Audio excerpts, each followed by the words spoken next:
The man hit the floor before the doors finished opening. 3 bullet wounds, femoral artery compromised, blood pressure cratering so fast the monitors couldn't keep up. Every doctor on shift froze for exactly 2 seconds, 2 seconds that would have killed him. And then the quiet nurse in Bay 4 dropped her clipboard, crossed the room in 6 steps, and shoved her gloved hand directly into the wound cavity with the kind of controlled aggression that doesn't come from a textbook. She didn't ask permission, she didn't hesitate. She just worked. And one of the men who'd carried the victim in, a man built like a freight container, eyes flat and scanning, looked at her hands, looked at her face, and went completely, utterly still. If this story already has you gripping your seat, stay with me to the end. Hit subscribe, drop a like, and tell me in the comments what city you're watching from. I want to see how far this story travels. The night shift at Harlow General Hospital in the city of Crestwood started the way most nights started, understaffed, overcapacity, and running on cold coffee and institutional habit. It was 11:43 when the radio crackled at the ambulance bay. The charge nurse on duty, a heavy-set woman named Deborah Voss, had been arguing with an insurance rep on the phone for the better part of 20 minutes. She waved off the incoming alert without fully reading it. Blunt trauma and possible GSW, male, mid-30s, unconscious. She flagged it as a standard trauma call and went back to the phone. That left Bay 4. That left Claire Doss. Claire was 32 years old and had been working at Harlow General for 3 years. She was the kind of nurse that administrators described as reliable in performance reviews, which was the most neutral praise possible, and everyone knew it. She kept her head down. She didn't socialize much in the break room. She remembered to refill the saline carts before other people noticed they were low, and she charted meticulously and never complained about being reassigned mid-shift. If you asked most of the doctors on the floor to describe her, they'd pause, get a slightly vague look, and say something like, "She's good at her job," while clearly struggling to remember her last name. Dr. Marcus Hale could remember her last name. He used it often, and not kindly. Doss. He said it the way someone says finally when a slow elevator arrives. Patient in 3 needs a reassessment. I charted orders 20 minutes ago and nothing's been pushed. You want to tell me why I have to track down basic execution on this floor? Claire looked up from the medication log she was updating. Mr. Ferris in Bay 3 is on a 20-minute monitoring hold because of the reaction he had to the first dose. That's in my note, Dr. Hale. The follow-up goes in at midnight.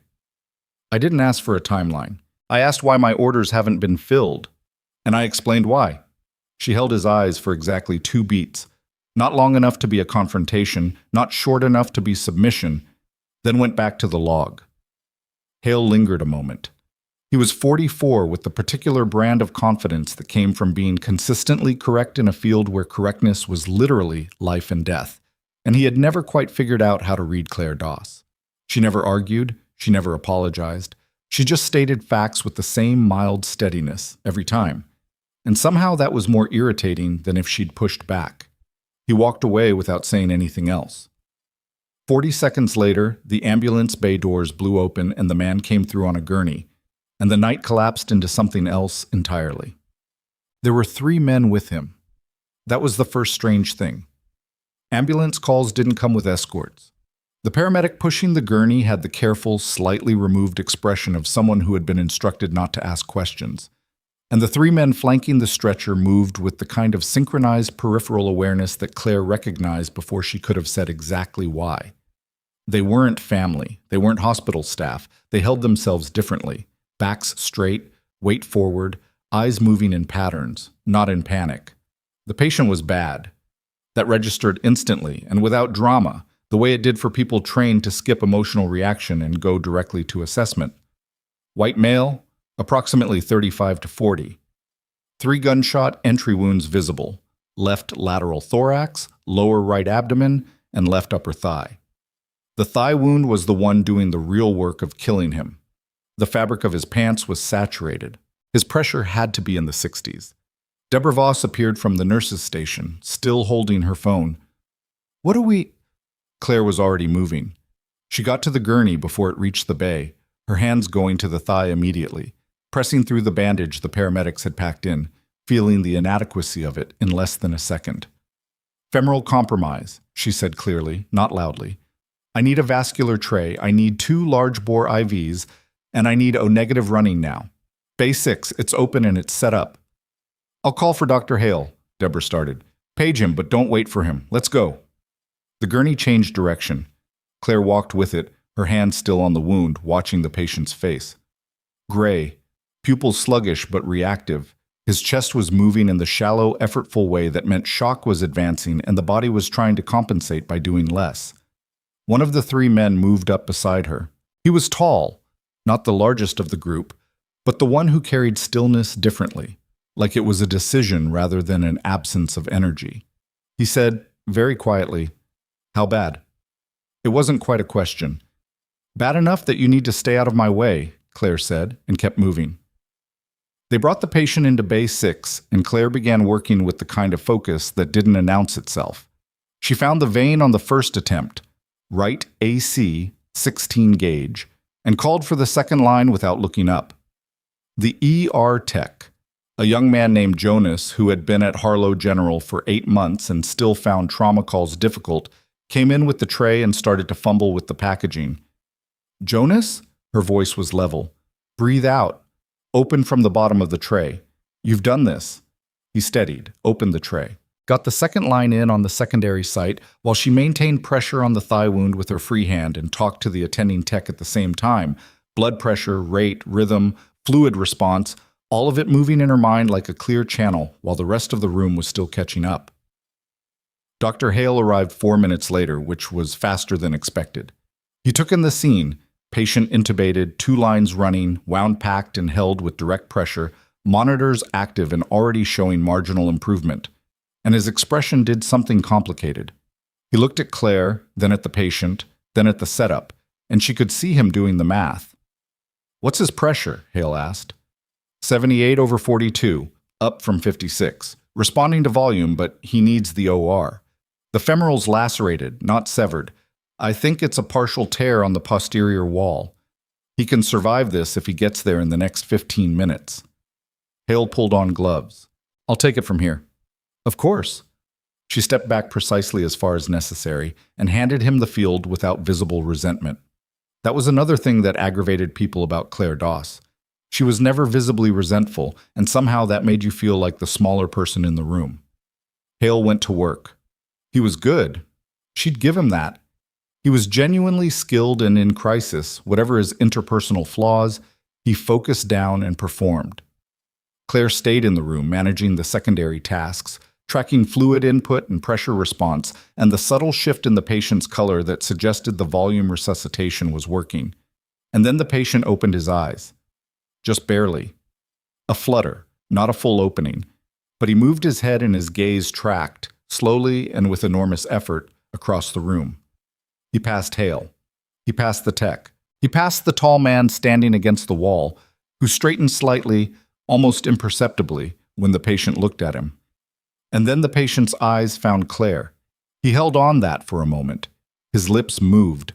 She stepped closer, bending slightly, because she'd seen patients try to speak in this state before, and it usually meant pain localization, or orientation confusion, and sometimes it mattered. She heard it clearly. One word, almost no breath behind it, just the shape of it formed by muscle memory and something that might have been recognition or relief or both. Spectre. Claire went very still. The tall man against the wall heard it. She knew because she saw his jaw change, a tightening, a held breath. His eyes moved to her face immediately, and they stayed there with an intensity that had nothing to do with the medical emergency in front of him. She straightened. She kept her expression exactly where it had been. She went back to the monitor and updated the pressure reading in the chart, and she did not look at the man against the wall, and she said nothing.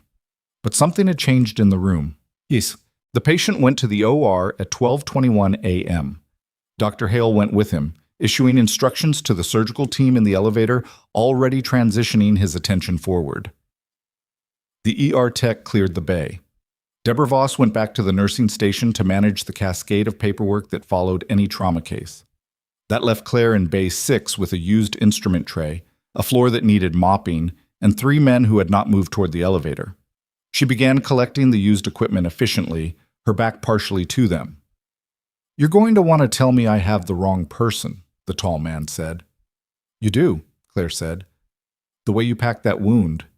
He stopped, reconsidered. "That's not nursing school. That's not even most combat medic training. That's a very specific technique from a very specific program that most people don't know exists. I've been a nurse for 9 years. You pick things up." He said Spectre. "He's in hemorrhagic shock. People say a lot of things."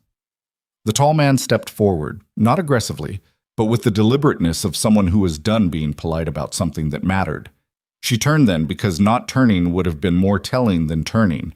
He was maybe 38. Dark eyes, short hair, a scar along the left jaw that she cataloged the way she cataloged everything. Involuntarily, accurately, filed away. He held himself like someone who had spent a long time in places where being noticed was dangerous, and he'd never quite shed the habit. "Captain David Marsh," he said. "Joint Special Operations." "Claire Doss, ER nurse." She held his gaze. "Is your colleague going to survive?"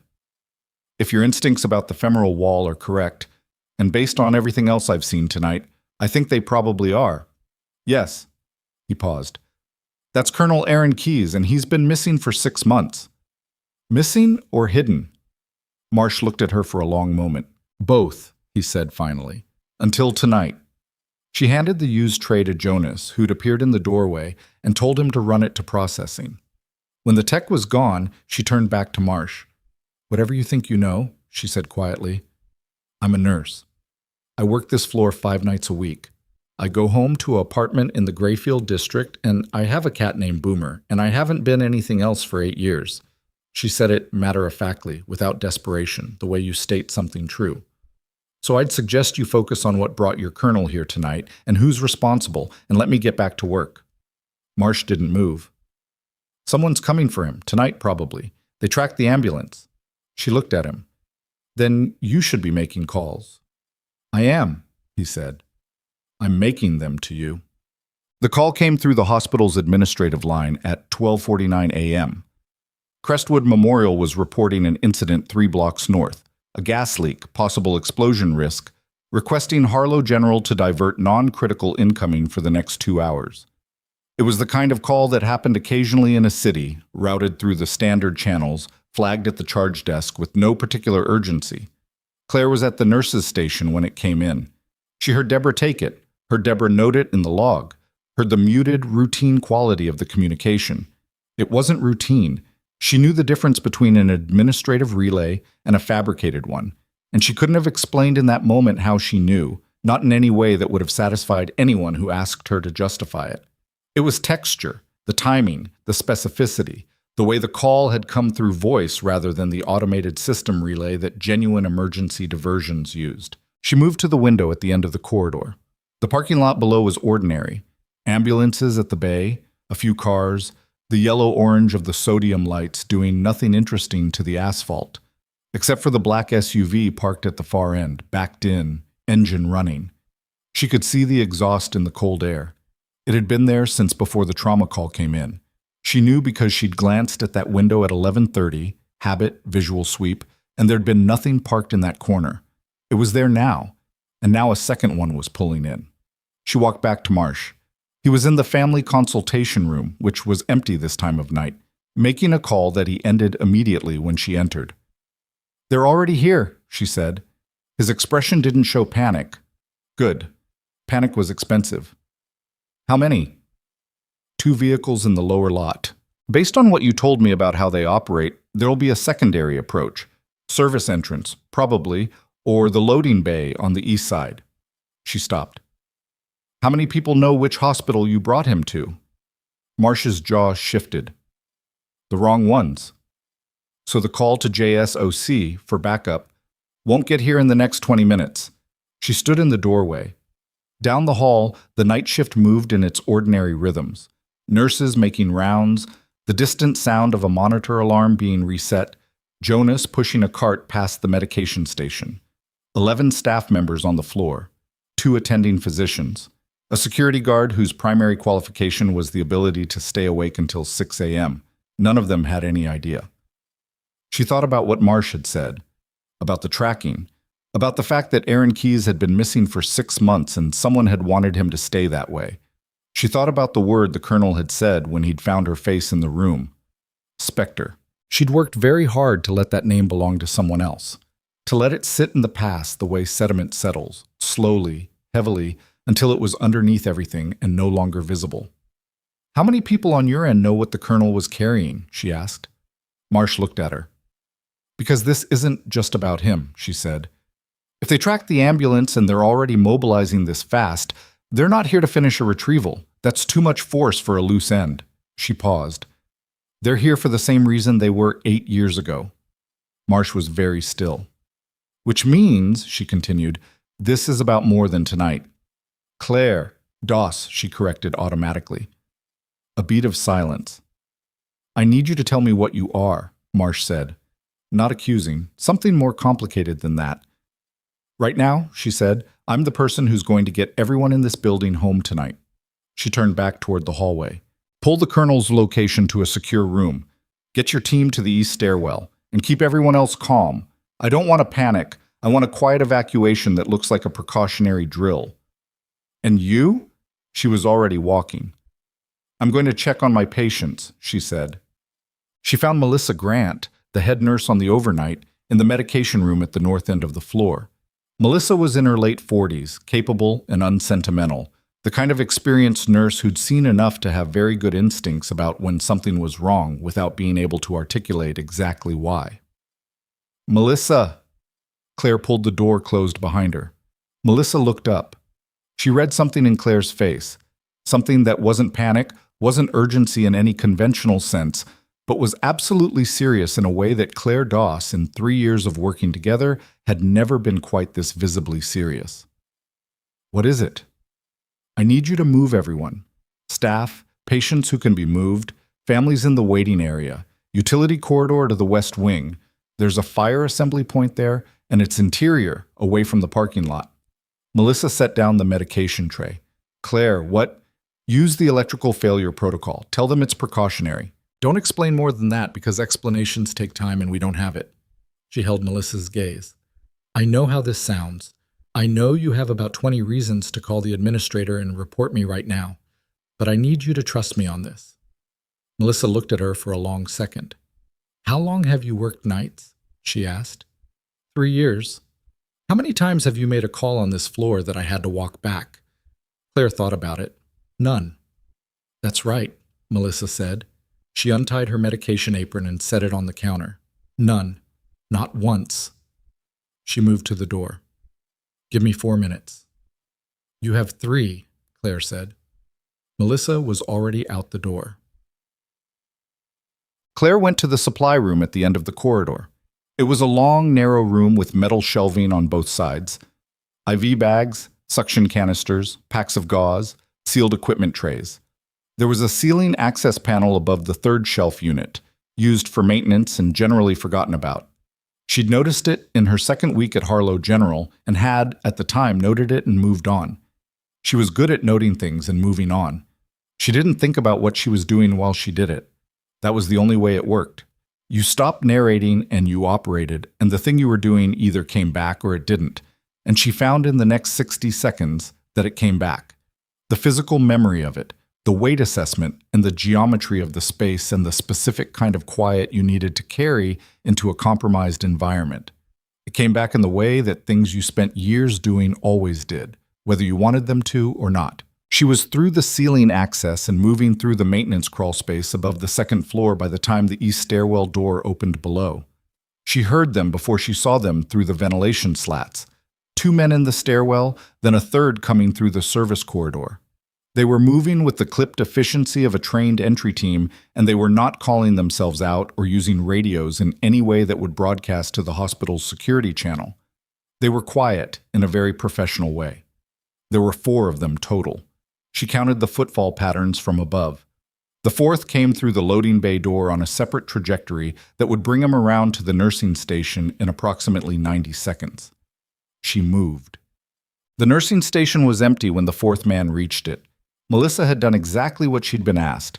The corridor beyond was cleared, the doors to the patient rooms closed. The overhead lighting left on so nothing looked obviously wrong from a distance. The man swept the station, found nothing, and turned toward the supply corridor. He didn't hear the panel above him open. He didn't hear anything. It lasted less than 4 minutes. When David Marsh came around the corner of the East Corridor with his two-man team, drawn by the absence of the entry team's radio check-in, he found the hallway clear. He found the 4 men zip-tied at the wrists with medical supply restraints, the thick plastic kind used to secure equipment, which was considerably more durable than standard restraint materials, propped against the wall beside the supply room in various states of unconsciousness. None of them were dead. All of them would have headaches that lasted a week.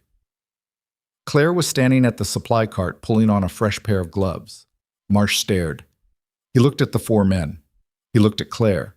He looked at the restraints, which were color-coded blue, because blue was for equipment rated above 30 kilograms of tension load. He started. Melissa's evacuating the West Wing, Claire said. You have a window before whoever sent them figures out there's a check-in failure. She pulled a cart from the supply room and began wheeling it toward the corridor. The colonel needs to go, not to a room in this hospital, to a surgical suite, and then to a location that isn't in any database these people have access to. Do you have assets for that? I can have assets in 11 minutes. Then 11 minutes. She stopped. She looked at him directly.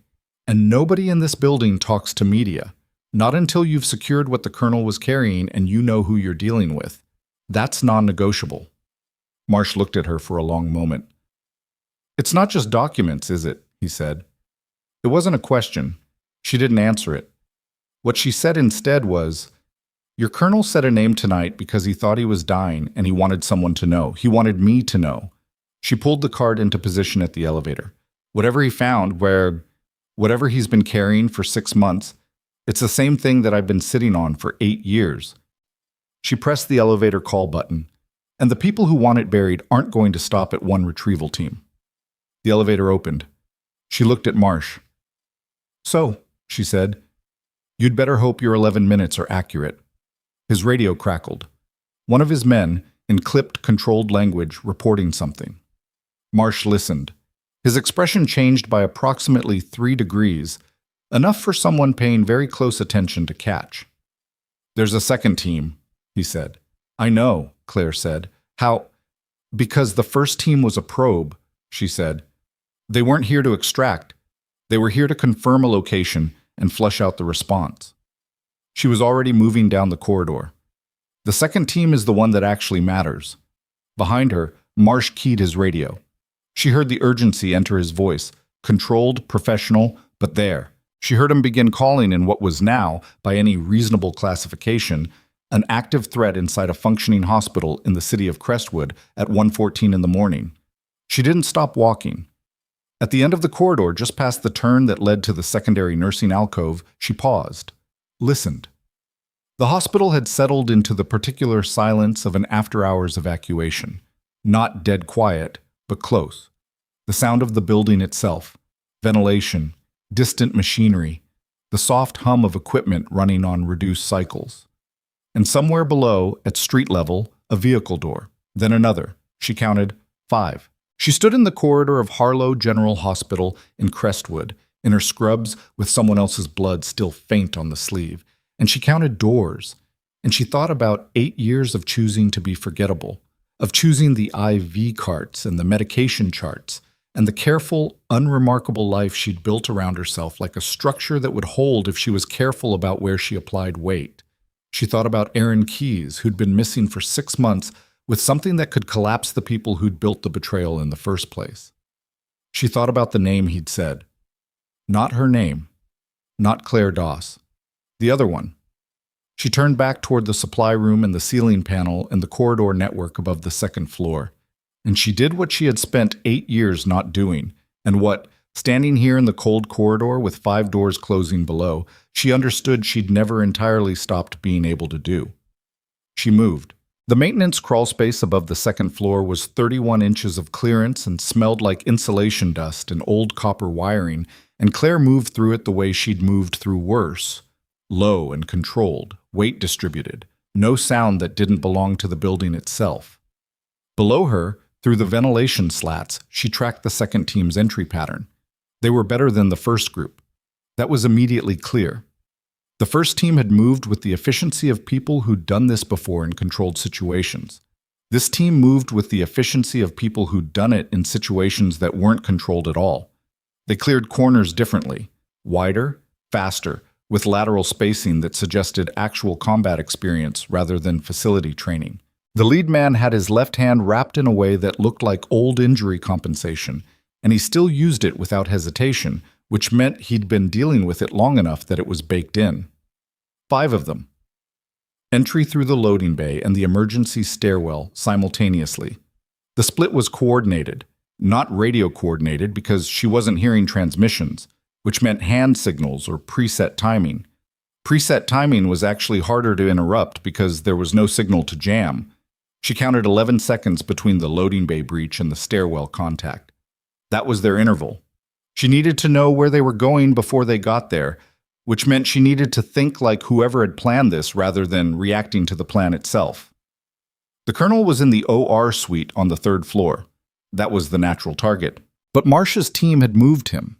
She'd told them to, and she had to assume they had, because if they hadn't, the next few minutes would be very different in a way she wasn't going to think about until she had to. If they'd moved him to a secured interior room, the second team would need to locate him before they could extract or eliminate, which meant they'd either have intelligence on the building layout, possible, or they'd sweep systematically, which would take time she could use. She moved toward the north junction of the crawl space, where the ventilation network branched toward the east wing stairwell access. There was a secondary panel there over the equipment closet adjacent to the stairwell landing that she'd have used if she'd been running entry on this building. She'd identified it the first time she'd been up here, in the same involuntary way she identified all of it: sight lines, access points, choke positions. And she'd spent 3 years mildly irritated at herself for not being able to stop doing it. She reached the panel, waited. 12 seconds later, the stairwell door below opened, 2 of them. Moving up, not down, which meant the colonel's location had been updated somehow. Either they had internal intelligence or they'd intercepted something from Marcia's communications. Neither option was good, but the second one was significantly worse. She held still until they were 4 steps above the landing. Then she dropped through the panel. The closet was dark and smelled like industrial cleaner and the particular staleness of a room that got opened twice a week. She had the door open and was in the corridor before the 2 men on the stairs reached the second landing, and she moved toward the east wing with the specific purpose of getting ahead of the problem before it became one she couldn't manage from outside. Marsh was in the east corridor. She could see him at the far end, his 2-man team bracketing a room that she identified as the procedure suite, not the OR, which was on 3, but a secondary sterile room that made sense as an interim position. He saw her, and something shifted in his expression that was difficult to classify. 2 on the stairs heading up to 3, she said quietly, reaching him. They know he moved. How? Marcia's jaw was tight. Our extraction contact made a call on a non-secure line. Your extraction contact is compromised or stupid? Compromised. We pulled him 40 minutes ago. See, a pause. There are more outside. How many? We think 7 total, plus the 4 you left in the corridor. The 4 in the corridor are conscious now, she said. Restraints will hold, but they're making noise. Anyone still in that part of the building will hear it. She looked at the procedure suite door. Is he stable? Surgical team says he's holding. They've got him on pressors. He can't be moved again. I know. She looked at Marsh. He had the face of someone managing multiple simultaneous bad options, which was familiar. She'd seen it before, on different faces in different corridors, a long time ago. The particular flatness of a person who was doing math in real time and not loving the results. Call whoever you're calling, she said. Get your backup moving, but until they're here, this suite is the only thing that matters. I've got 2 men. You've got 3, she said. Marsh looked at her. He didn't argue. That, she noted, was the difference between a good operator and an average one. The good ones knew when to stop arguing and start adjusting. He pulled his radio. She moved to the end of the corridor and took a position at the corner junction, where the east wing met the service hall, and she waited. She didn't have to wait long. The first of them came around the service hall corner at a careful, professional pace, and he was good. He had his sector covered, and he was moving with his head up, and he was doing almost everything correctly. Almost. He didn't look up. She'd spent 8 years as a nurse. Nurses looked up all the time. Monitors, IV bags, ceiling-mounted equipment. It was the one environmental habit she'd kept without meaning to, and it had given her an angle on the first team in the crawl space, and it told her now that the man rounding the corner had been trained in environments where threats came from floor level and doorways, and not from above, which was a training gap that people didn't know they had until someone exploited it. She was behind him before he completed the corner. It was fast, not clean. Nothing was ever entirely clean.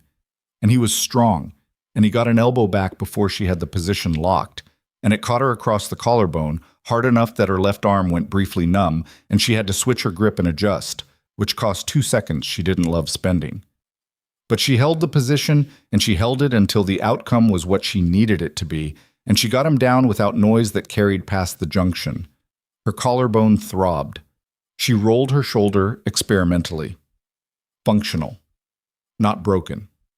She'd been hit harder, and she'd find out tomorrow exactly how much harder, because that was how bruising worked. But right now it was functional, and that was what mattered. She relieved him of his radio and his sidearm. The sidearm she set on safety and tucked in the back of her waistband, which she was aware would look extraordinary to anyone who happened to walk past. But the staff was evacuated, and the corridor was empty, so she made the call. The radio gave her something more valuable than the weapon. It gave her their communications, which were coded but in a pattern. She began breaking after 40 seconds because the pattern was systematic rather than randomized, and systematic patterns had structure and structure.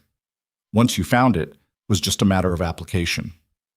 She caught 3 words that she recognized from the cadence and context: confirm, package, and a word that her translation matrix put at approximately medical or possibly medication, which suggested they were using a locating descriptor for the colonel that was either based on intelligence about his condition or on a designation system she didn't have full context for. Either way, they knew he was alive, and they knew he was in a medical context.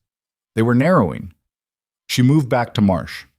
"They're communicating on a rotating 2-channel system," she said. "The switch interval is about 4 minutes. I have the first channel. When's backup?" 7 minutes. "Your extraction contact, was he read in on the colonel's mission brief?"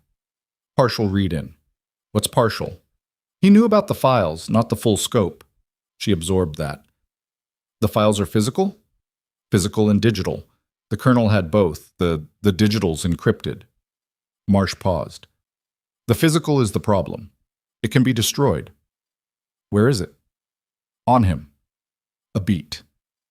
Sewn into the lining of his jacket, which is in the procedure suite." She looked at the suite door. "That jacket needs to come off that patient and go somewhere that isn't this building. If I send one of my men out, they'll intercept. They're covering exterior exits." She thought for a second. "Do you have a bag? Something that looks like medical supply transfer. Sealed, nondescript." Marsh looked at the man beside him, who unshouldered a tactical pack and held it out. Not ideal. Tactical packs did not look like medical supply transfers, and anyone with functional eyes would identify it immediately. She looked down the corridor. Thought. "Give me 2 minutes," she said. She found what she needed in the clean linen alcove, a white polyethylene transport box with a red medical supply seal, the kind used for sterile equipment transfer between departments.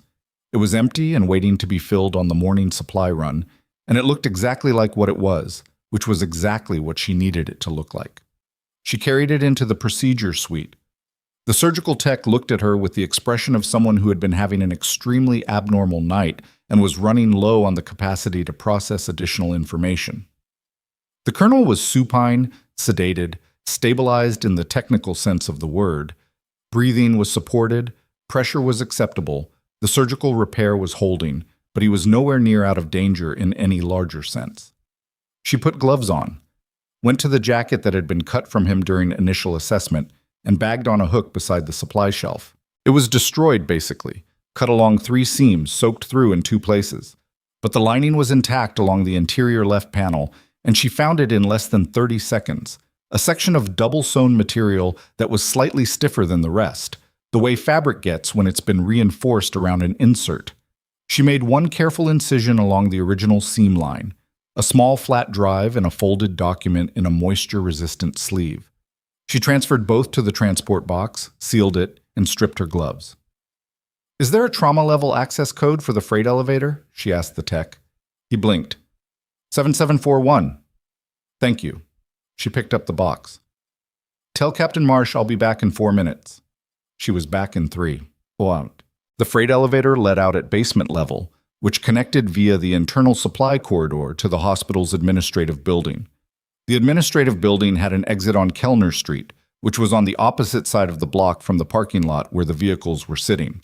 She handed the box to the one person who was available and could use it, Melissa Grant, who was in the West Wing Assembly Corridor with the evacuated staff, who had a car in the employee lot on Kellner Street, and who looked at Claire with the expression of someone who had been wondering all night exactly how surprised they were supposed to be. "I need you to drive this to the Crestwood Federal Courthouse," Claire said. "Not the police station. The courthouse. There's an after-hours security station at the east entrance. Tell them you have evidence in a military case and you need it logged and held under federal seal. Use those exact words." Melissa looked at the box, then at Claire. "Evidence. Yes. For a military case. Yes." A pause. "Should I be asking what's in it?" "Not right now," Claire said. "Later, maybe. Right now I need you to move."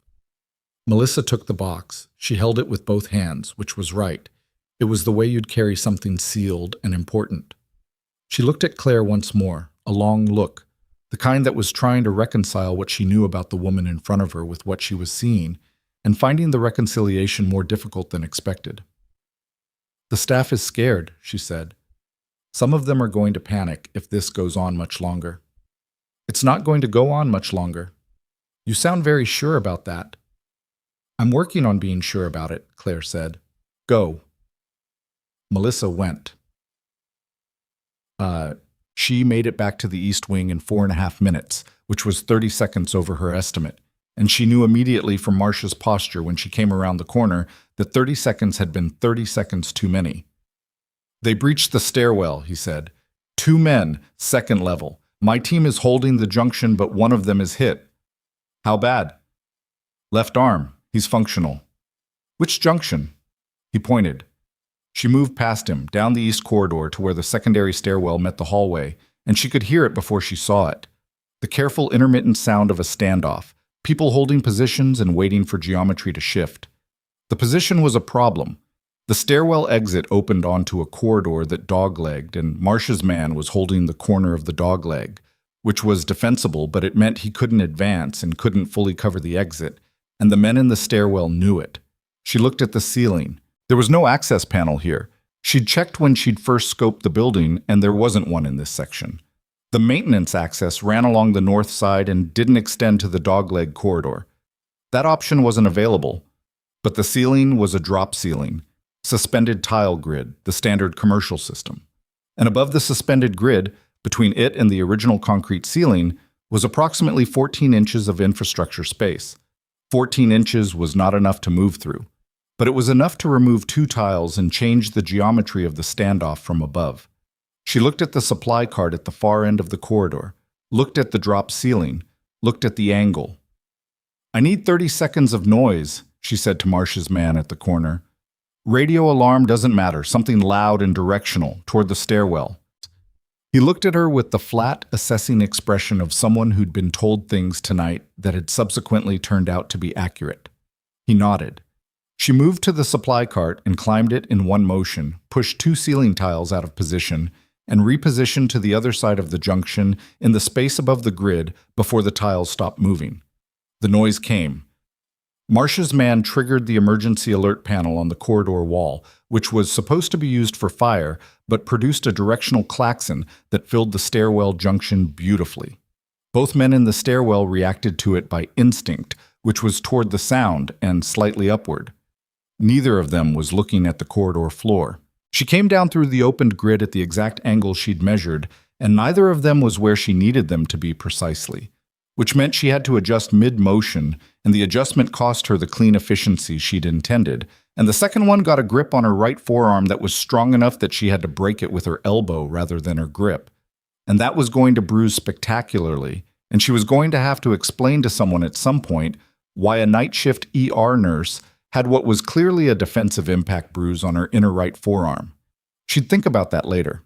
Both men were on the floor. Both would have headaches, and one would probably need to have his shoulder looked at, which was genuinely unfortunate, and she noted it without sentiment. Marsh appeared at the corridor entrance. He looked at the stairwell floor. He looked at her. He looked at the open ceiling grid above. 7 minutes, he said. You said that 11 minutes ago. I meant 7 minutes from now. He pressed his radio, listened. Then, they're moving. Outside, all vehicles. They're pulling back. She straightened. Why? Because, Marsh said, and his voice had changed. A controlled release of tension, something approaching relief without quite arriving at it. Because we're not the only ones who called in support tonight. She turned toward the window at the end of the corridor. The parking lot below had changed. The 2 black SUVs were still there, but they weren't going anywhere, because there were 2 military vehicles in the lot now. Dark green, heavy-bodied, with figures in uniform moving in a perimeter pattern that was nothing like the hospital security guard who was presumably still asleep in the lobby. And a third vehicle was pulling in. A command vehicle, long, black, with federal plates and an antenna configuration that she recognized from a different life, a different version of herself. And her chest did something complicated that she didn't have time to examine. She watched the vehicles in the lot. She watched the tactical team establishing positions. She watched the figures in the SUVs making the calculation that was pretty clearly not going in their favor. Marsh was on the radio beside her, coordinating handoffs with a clipped precision that she found, in some detached part of her attention, competent. He'd kept his team together and functional under pressure, and he'd adapted to information as it arrived rather than insisting on the plan he'd walked in with. Those were not small things. The team outside is from JSITE, he said, Joint Special Intelligence Task Force. They've been building this case for 8 months. He paused. They've been looking for the colonel's files for 6 of those 8 months. And for me? He was quiet for a moment. They didn't know you existed, he said. Not specifically. They knew someone inside the original operation had survived and had documentation. They didn't have a name. He looked at her. The colonel was the only person left who knew who Spectre was. She absorbed that. And now, she said, everyone in that parking lot knows there's a person in this building who matches a profile they've been looking for. Yes. And the people in those SUVs know it too. Yes. She looked at the command vehicle. Someone was getting out of it. The distance was too great and the sodium lights were doing the orange-yellow wash that made detail resolution difficult. But the posture was clear. Someone senior, moving with the deliberate pace of authority rather than urgency. Her radio, the one she'd taken from the man she'd put down at the junction, crackled. She lifted it, listened. The voice on the other end was not coded. It was direct and clear. And it was addressing her specifically, using neither her name nor the other name, just a frequency and a designation number that only 6 people in the world had known 8 years ago, 5 of whom were dead. She looked at the radio. Who has command of the vehicles in the parking lot? She said to Marsh. He told her. She looked back at the window, at the figure who'd gotten out of the command vehicle and was now standing in the sodium light, looking up at the building in a way that was either general orientation or something more deliberate. The radio crackled again. Same voice, same designation, and then a name, not Spectre, her actual name from before. The one on her original service record, on the documents she'd buried in a name change, and a cross-country relocation and 3 years of IV carts and medication logs. The name she hadn't heard spoken aloud in 8 years. She stood in the corridor of Harlow General Hospital, with a stolen radio in her hand and her collarbone aching, and both forearms going to bruise badly by morning. And she understood with the particular clarity of someone who has spent a long time being invisible that she was no longer invisible. And that the people now in that parking lot, some of them at least, had been waiting considerably longer than tonight to find her. The question that remained, the one she had no answer to yet, was whether they were waiting to bring her in because they needed her testimony, or because she was the last person alive who could prove exactly who had given the order that killed her entire team. The radio crackled one more time, and from the corridor behind her she heard heavy footsteps. Not hostile, too loud and too deliberate to be hostile, and she turned to find a man in uniform standing at the far end of the east wing, flanked by two JSYTE personnel, looking at her with an expression she hadn't seen directed at her in a very long time. Not dismissal, not suspicion. Something that if she'd been willing to name it, she might have called recognition. He was carrying something. A file. Thin, worn at the edges, with a classification stamp across the cover that she could read from 15 feet away. She could read it because her name was on it, her real name, and the stamp across it wasn't classified or restricted or any of the categories she'd expected. It was exonerated. She stood very still. The man in uniform continued toward her. Behind her, Marsh had gone quiet. The radio in her hand had stopped transmitting. The hospital hummed around them. Ventilation, equipment, the distant sound of the building doing what buildings did without noticing what happened inside them. She looked at the file. She looked at the man carrying it, and she thought, 8 years is a long time to wait for a word. Then she thought, whoever put that stamp on that file is either the person who's finally ending this, or they're the person who started it. She didn't move toward him. She waited for him to close the distance, because that was information too. How someone moved when they thought they had what they'd been looking for. He stopped 6 feet away. He was tall, in his late 50s, with the kind of face that had been handsome once and was now authoritative in a way that looked earned rather than assumed. He held the file out. Major General Desmond Carr, he said, JSITE Command. She looked at the file. Did not take it yet. That file's been wrong for 8 years, she said. I know, he said. That's why I'm here. He kept his arm extended. The file sat between them in the fluorescent corridor light, and somewhere below in the parking lot, she could hear the sound of vehicle doors and commands being issued and the particular organized noise of people being taken into custody. She reached out and took the file, opened it, read the first page. And then she read it again, more slowly, because the second time was when you found out whether the words on the page matched the words in the room, and she had learned a long time ago that they didn't always, and the people who'd handed you the paper didn't always know the difference. The third paragraph. She stopped, looked up at Carr. This names 4 officials, she said. Yes. It doesn't name the 5th. Carr's expression changed. Not guilt, something more complicated. We're aware there's a 5th. Then you don't have the full case. Not yet. She closed the file, held it. The weight of it was ordinary, paper and cardstock, government stock, nothing remarkable. It weighed exactly what it weighed. The Colonel's files, she said, the physical documentation I removed from this building 20 minutes ago. Carr went still. There's a name in those files, she continued, one you don't have yet. One the 5th person has spent 8 years making sure stayed buried. She looked at him steadily. Where those files are right now is the safest place for them to be until I know whether the 5th name on that list is someone you're trying to expose or someone you're trying to protect. Carr looked at her. She held his gaze without difficulty. I need 24 hours, she said. I can give you...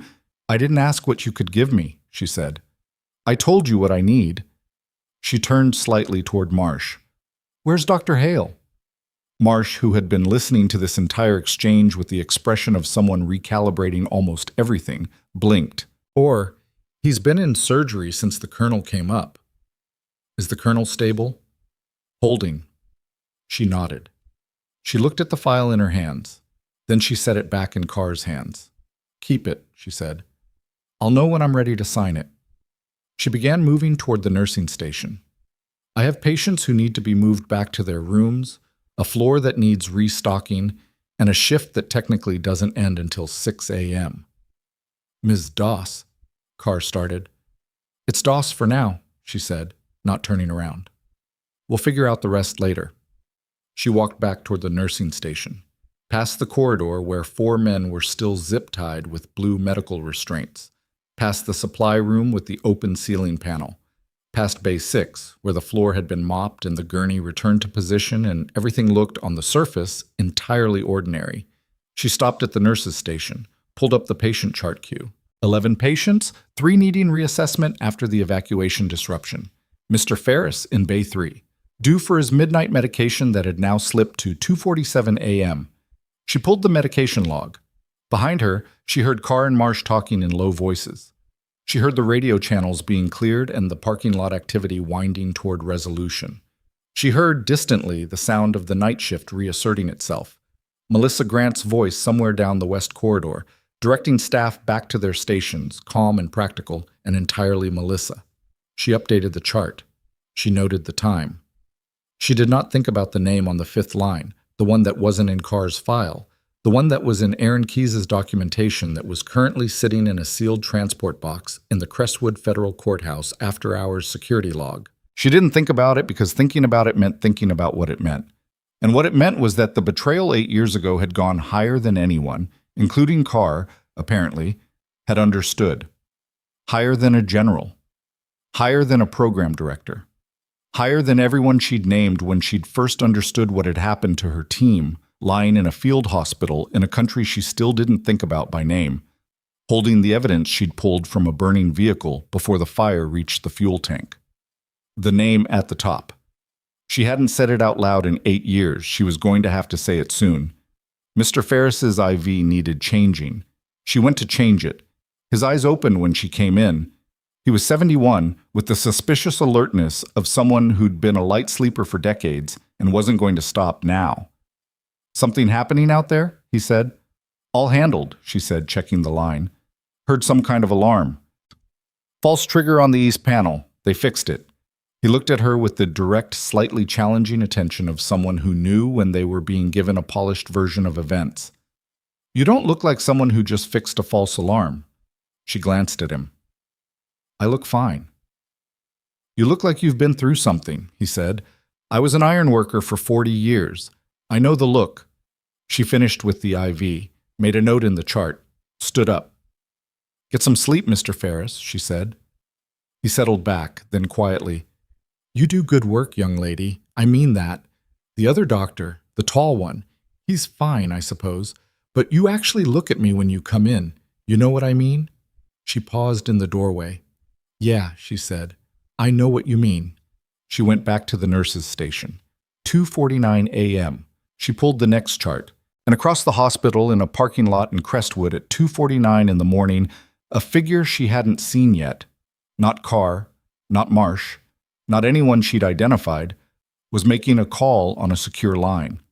She didn't know that yet. She would. The call lasted 4 minutes and 12 seconds. She knew this because she was watching the clock above the nurse's station.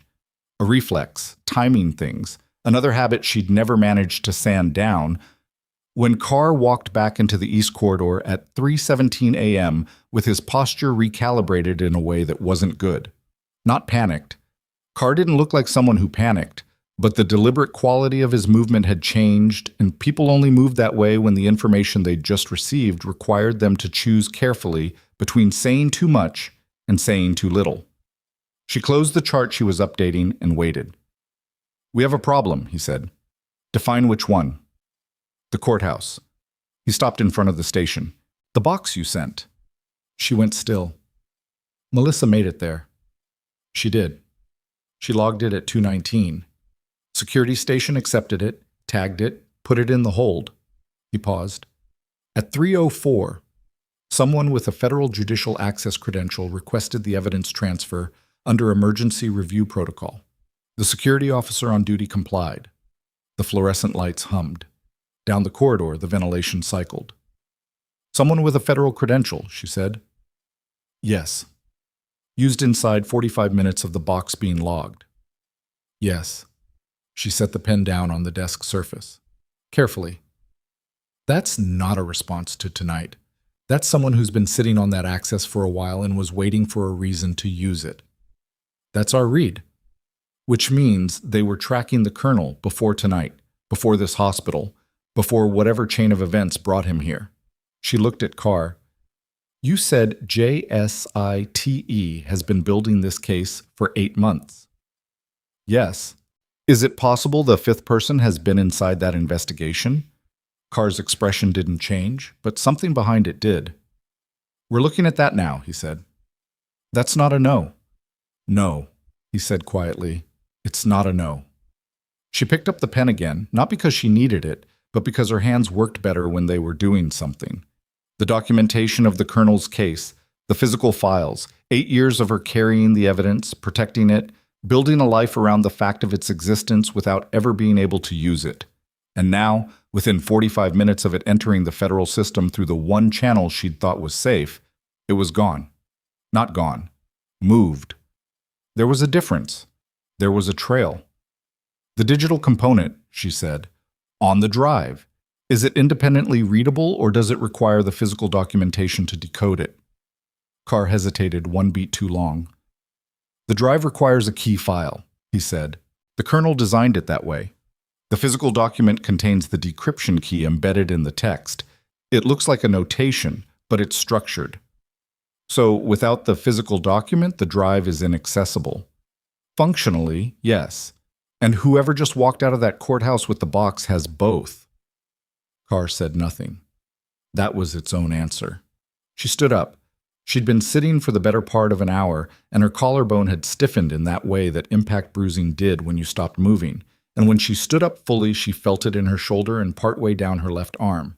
She rotated the joint once, deliberately, testing range. Reduced but functional. The colonel's room, she said. He's still sedated. I know. I need to talk to his surgical team.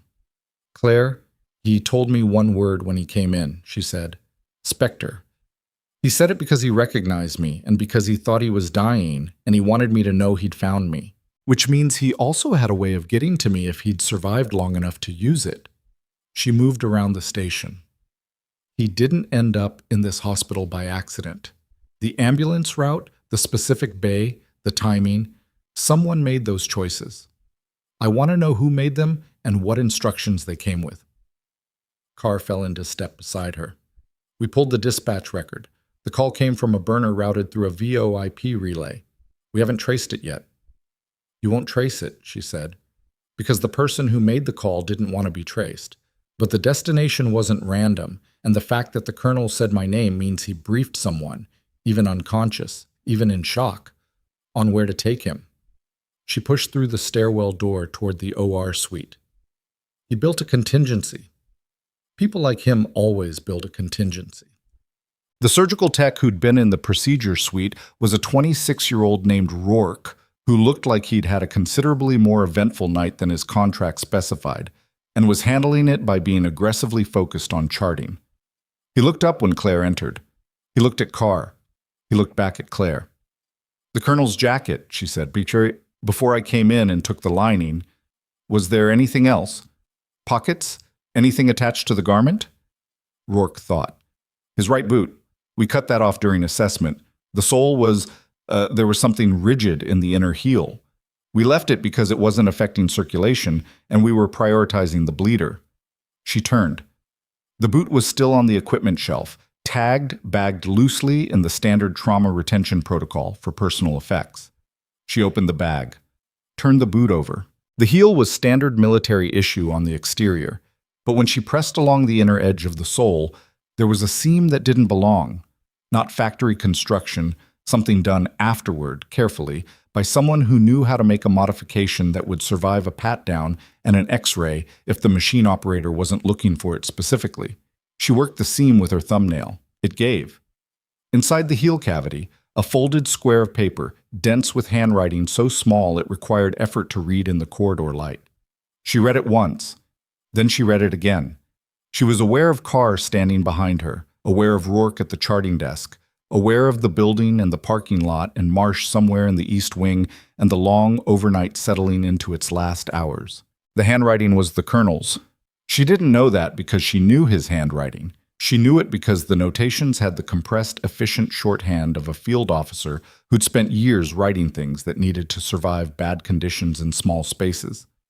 Dates, initials, location codes, and at the bottom, underlined twice, a single name. Not a code name, a real name. A name she recognized. Not from the mission briefings 8 years ago, not from the program files or the operational chain of command. From a face, from a room, from a meeting she had attended as a junior operative, standing in the back, not introduced, not acknowledged, watching a man in civilian clothes give a policy briefing that she hadn't fully understood at the time and had spent years since reassembling into meaning. The fifth person. She'd known it was someone senior. She'd known it was someone with institutional reach. She hadn't known it was someone with the specific title written at the bottom of the colonel's page, in the colonel's handwriting, with the colonel's evidence presumably now moving through channels controlled by or accessible to the exact person named. She folded the paper, looked at Carr. He read her face. "You know who it is?" "Yes." "Tell me." She held the folded paper. The paper was thin, ordinary, the kind of thing that would burn in 4 seconds and dissolve in water, and that could be denied by anyone powerful enough to hire the right people to deny it. "If I tell you," she said, "and you go through channels, standard JSITE channels, official protocol, how long before it reaches someone who might have a reason to make it disappear?" Carr didn't answer immediately. That was honesty, she supposed. "We don't know how deep it goes," he said finally. "No, you don't." She put the paper in the breast pocket of her scrubs, pressed it flat with her palm. "Neither do I. Not yet." She looked at him. "But I know one thing you don't." "What's that?" "The colonel didn't just build one contingency." She looked at the boot in her hand, at the cavity, at the inside of the heel. "He built 2. She turned the boot over again, pressed harder at the forward edge of the heel cavity. A second give, a second folded piece.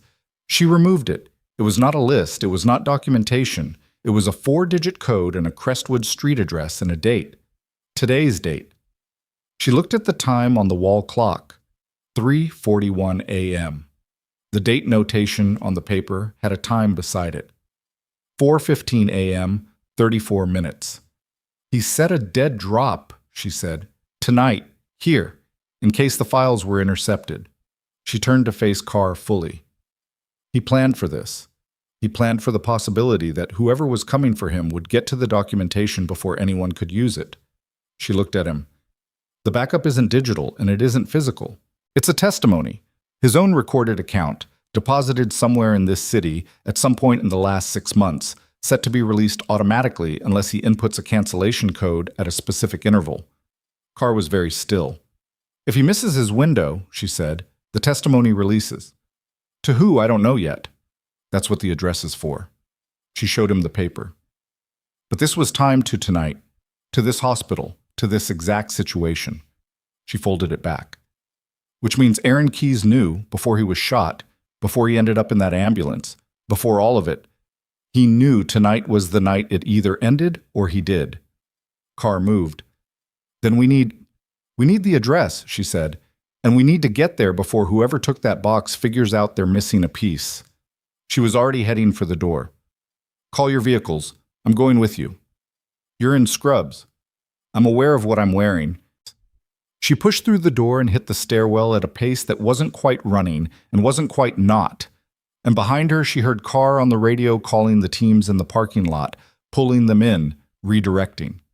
She was halfway down the first flight when her stolen radio, still in her pocket, battery at whatever it had left, crackled once. Static. Then a voice. Not coded this time either. Clear as the corridor light. The voice said her name.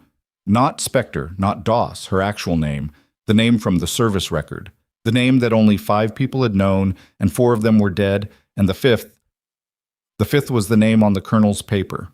And the voice said, "I know where you're going. Don't." She stopped on the landing. Carr was 3 steps above her, radio in hand. The voice on the stolen channel said, "The address is a trap. Keyes didn't build that contingency. I did." She stood on the landing and did not move. Carr was watching her. He'd heard the transmission. The radio was loud enough in the stairwell's concrete acoustics that he'd caught it clearly. And he was doing what competent people did when they received information that restructured everything. He was waiting. She was waiting too. But she was waiting for something different. The voice had said don't. It had said trap. It had said the contingency wasn't the colonel's. What it hadn't said was anything that required her to comply. She turned the transmission over in her mind the way you'd turn a coin, looking at both sides, then looking at the edge. The voice had her name. The real one, the buried one, the one that shouldn't exist in any active database. That meant the fifth person had been carrying it, had kept it accessible, had maintained a file on her for 8 years, which was either surveillance or insurance. And the difference between those two things was enormous and also, right now, beside the point. The more immediate point was that the voice had called this channel. The channel she'd taken off the man she'd put down in the East Corridor, which meant the voice knew which frequency to use, which meant the voice was connected to the team that had come for the colonel tonight. Connected to or commanding. She looked at Carr. How long has JSITE been investigating this case? 8 months. Who initiated the investigation? He started to answer and then stopped. She watched him stop, watched him trace something backward through a sequence he'd been living inside of for 8 months, without necessarily looking at it from this particular angle. The investigation was opened on a referral, he said, carefully. From who? The stairwell was quiet. The building above them was finding its post-crisis equilibrium, staff returning to stations, patients being resettled, the ordinary machinery of a hospital night reasserting itself over what had happened. Deputy Director Warren Galt, Carr said. He flagged the anomaly in the contractor records that opened the case. She had a good poker face. She'd built it over years that required it, but something must have moved in her expression because Carr's face changed immediately. You know that name, he said. Warren Galt has been deputy director for how long? 11 years. And before that? Carr went still. Program director, Joint Covert Operations. He ran 4 programs simultaneously in that period. A pause. Including the one your unit operated under. The one that sent my team into that operation 8 years ago, she said. Yes. She looked at the radio in her hand. He opened the investigation. He opened it. To find out how much the colonel had and whether it could be traced back to him before anyone else found it. She set the radio against the stair railing. The investigation wasn't built to expose the corruption. It was built to map it, to find every piece of evidence before it surfaced through other channels. She looked at Carr. For 8 months, every lead your team followed told him exactly what you had and what you didn't. Carr's jaw was tight. If that's true, he called me on the frequency of a team he sent to eliminate the colonel tonight, she said. That's not circumstantial. She picked the radio back up. The address in Keyes's boot. Was it planted or was it real? I don't. Think about it operationally. Galt knew the colonel was building a case. He'd been tracking it for months through the investigation. If Keyes built a dead drop, Galt would have found it. He could have left it intact and redirected it. She turned the folded paper over in her fingers. Or he wrote it himself and planted it tonight, knowing someone would search the colonel after he was down. Why use it now? Why not just let the colonel die and contain the damage? Because he doesn't know what I have, she said. He knew about Keyes. He's been managing Keyes for months. He didn't know about me until tonight. She looked at the stairwell ceiling. The colonel saying my name. That changed everything. Galt didn't know Spectre was still alive. He didn't know I had documentation too. So now he has 2 problems instead of 1, and the address is meant to put both problems in one location under his control. Carr absorbed that. It took him approximately 4 seconds, which was fast. The documentation you've been holding for 8 years, he said. Yes. Where is it? She looked at him without answering. He held the look. Then quietly, with something that might have been the beginning of genuine respect rather than the professional courtesy he'd been extending since he walked into the corridor with the file. What do you need? I need to make a call, she said. Private, 2 minutes. She paused. And I need you to get Marsh to pull any vehicle registered to Galt or his proxies that's within 6 blocks of the courthouse right now. You think he's moving on the box? He already moved on the box. That was 45 minutes ago. I think he's making sure nothing else exists before morning. She started down the remaining stairs. 2 minutes. Then I'll tell you where the documentation is. She made the call from the ambulance bay, standing in the cold outside the loading dock, which was the only outdoor space on this side of the building that wasn't currently occupied by military vehicles or federal personnel. The cold hit her collarbone and she breathed through it. The phone rang 3 times. A voice answered. Groggy, irritated, slightly alarmed, because most people who got called at 4 in the morning by a number they didn't recognize were all of those things. "It's me," she said. Silence. Then, "How bad?" "It's moving." She watched her breath in the cold air. "I need the package." "You said I'd never have to move it." "I know what I said." Another silence. The person on the other end was someone she'd trusted with a specific task 8 years ago. Not a military contact, not anyone connected to the program, someone entirely outside the world she'd come from, which was the only kind of person she'd trusted with something that needed to stay hidden from people who operated inside that world. A person with no profile and no access, and no reason to be looked at by anyone running an intelligence investigation. A retired librarian named Orna Vass, who lived in a house on the east side of Crestwood and had, 8 years ago, accepted a sealed waterproof case with instructions to keep it in her floor safe and call no one unless she heard from Claire directly. Orna had never asked what was in it. That was what trust actually looked like. "My floor safe," Orna said. "Yes. Don't open it. Don't move it yet. Just tell me it's still there." "It's still there." A pause. "Should I be scared?" "Lock your doors. Don't answer them for anyone who isn't me." She stopped. "And Orna, thank you for all of it." "Oh, stop that," Orna said. "You're going to make me anxious. Call me when it's done." She hung up. She went back inside. That Carr had Marsh on his radio by the time she found them in the East Corridor. Marsh had pulled vehicle registration data on 3 Galt proxies, shell companies and contracted personnel, the kind of administrative distance that senior officials maintained between themselves and operational activity. And one of those vehicles had been logged by the courthouse security camera at 3:51 a.m., which was 32 minutes after the box was removed. Still in the area, watching to see what came next. She told Carr where the documentation was. She told him who had it and what the instructions had been and that it hadn't been opened. She watched him process the fact that a retired librarian in the east side of Crestwood had been the custodian of the evidence that would have ended this 8 years ago if there had been anyone trustworthy enough to give it to. He didn't comment on that. Maybe he understood it. "We need to move on Galt," he said. "You can't move on Galt without the documentation because he'll have the box's contents in federal hands within 6 hours, and he'll use the evidence to preempt any case you build." She pulled on her jacket. Someone had found it, draped over the nursing station chair, which she hadn't asked for but appreciated. "You move on him simultaneously with retrieval. The moment Orna's safe is opened and the contents are in federal hands that you actually trust, you make the call." "I trust my investigators." "You trusted an investigation that Galt initiated and has had access to for 8 months, she said. Not harshly, just accurately. "So you need to figure out very quickly which of your people he hasn't been able to read."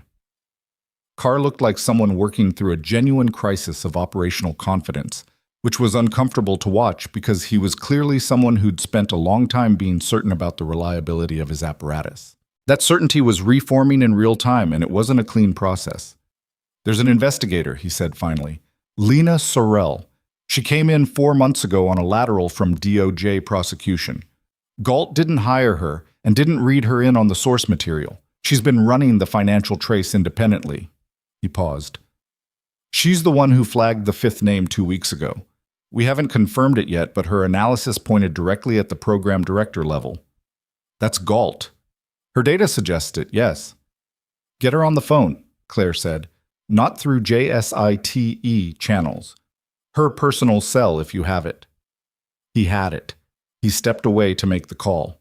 She stood in the corridor. The hospital was almost quiet now. 4:15 a.m. The particular still of late night before the early morning shift started arriving. The sky outside the windows still dark, but moving toward the kind of dark that preceded light. She was tired. Not incapacitated. She'd operated tired before. Operating tired was a skill set unto itself. But the specific tired of a body that had been in sustained crisis mode for 3 hours and knew on some level that the crisis was not yet finished. Her collarbone throbbed. Her forearms were going to be spectacular shades of purple by afternoon. She was going to have to explain that to someone, probably multiple someones, in the kind of plain language that didn't include the words ceiling panel or stairwell or 4 trained operatives. She thought about Mr. Ferris and his ironworker's read on her face. "You look like you've been through something." "Yeah," she thought. "That tracks." Chus. Marsh came to her at 4:22. He had the look of someone who had moved from operating mode into something adjacent to human.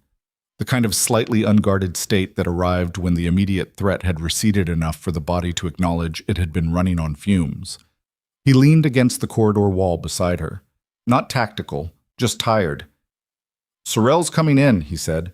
Carr got through to her. "She's been awake. Apparently she pulled an all-nighter on the financial trace. She's 40 minutes out." "Does she know what she's walking into?" Carr gave her the short version. "What's the short version?"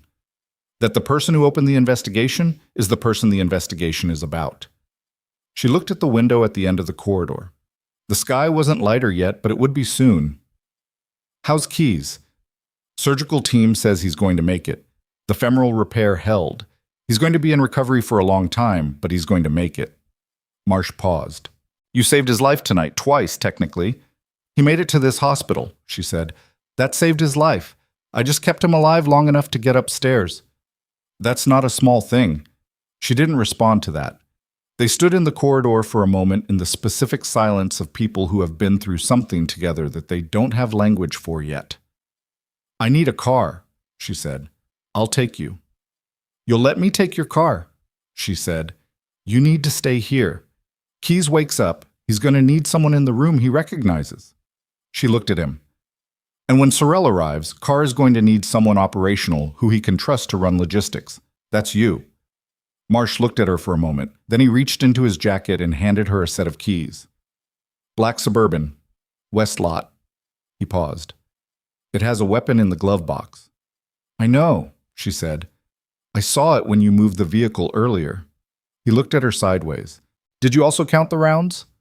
28 in the mag, 1 in the chamber, 45. He exhaled something that was almost a laugh. Almost. "Carr's sending 2 units to the address, the one in the boot, for containment. In case it's not a trap, and I'm wrong about—" "It's a trap," she said. "But send them anyway. If anyone's waiting there, it'll pull their attention." She took the keys. "Tell Carr to have Sorrell call me when she's 10 minutes out.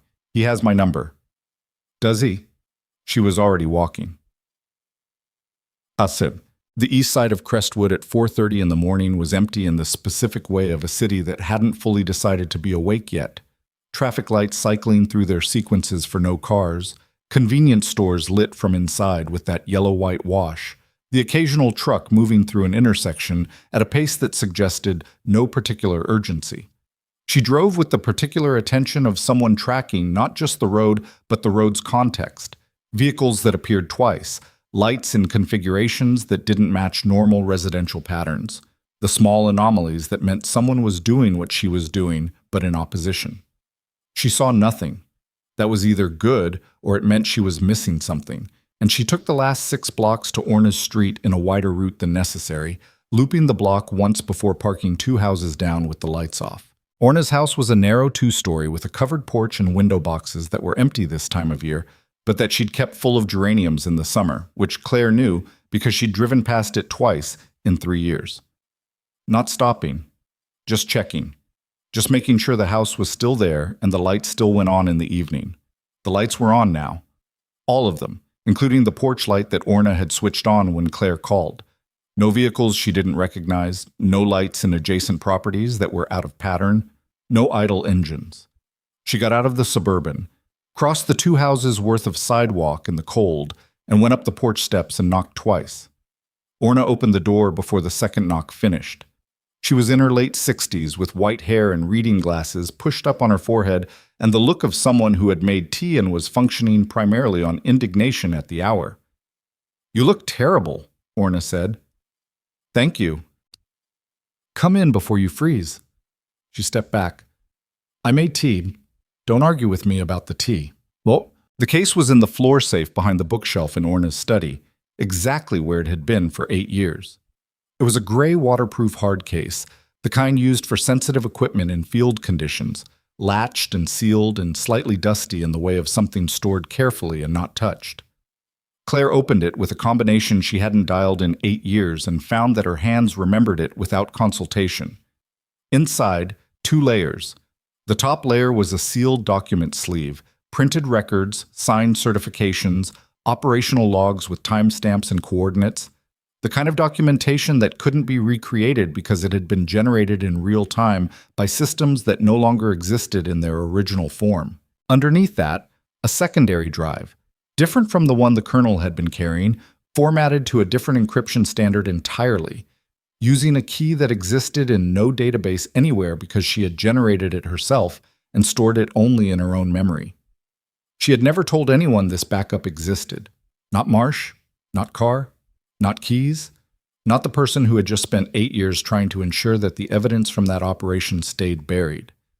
She held the document sleeve in her hands in Orna's study, with the tea going cold on the desk beside her and the overhead light humming slightly off pitch, and she read the top page. She'd written it. She knew what it said, but she read it anyway because there was something necessary about reading it in this context, in this room, at this hour, necessary in the way of naming something aloud that you've only thought in private. The first page was an operational summary, the mission, the date, the team composition, 14 people. She was the only one who had come back. The second page was the chain of command that had authorized the mission, up through 3 levels of classification, and at the top of the authorization chain, a signature she had photographed with a field camera before the vehicles burned. Warren Galt. Then program director. Now deputy director. His signature authorizing the operation that had been designed, from inception to fail. That had been designed to leave no survivors who could trace the authorization back to the contractor relationships he'd been protecting.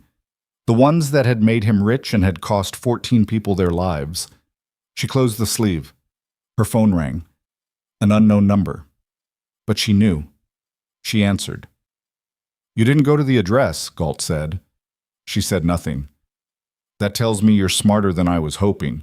His voice was what she'd expected. Controlled, upper register, the voice of someone who'd spent decades in rooms where he was the most senior person and had internalized that as identity. "It also tells me you understand the situation." "I understand it." "Then you understand that the box your colleague deposited at the courthouse is now in my possession.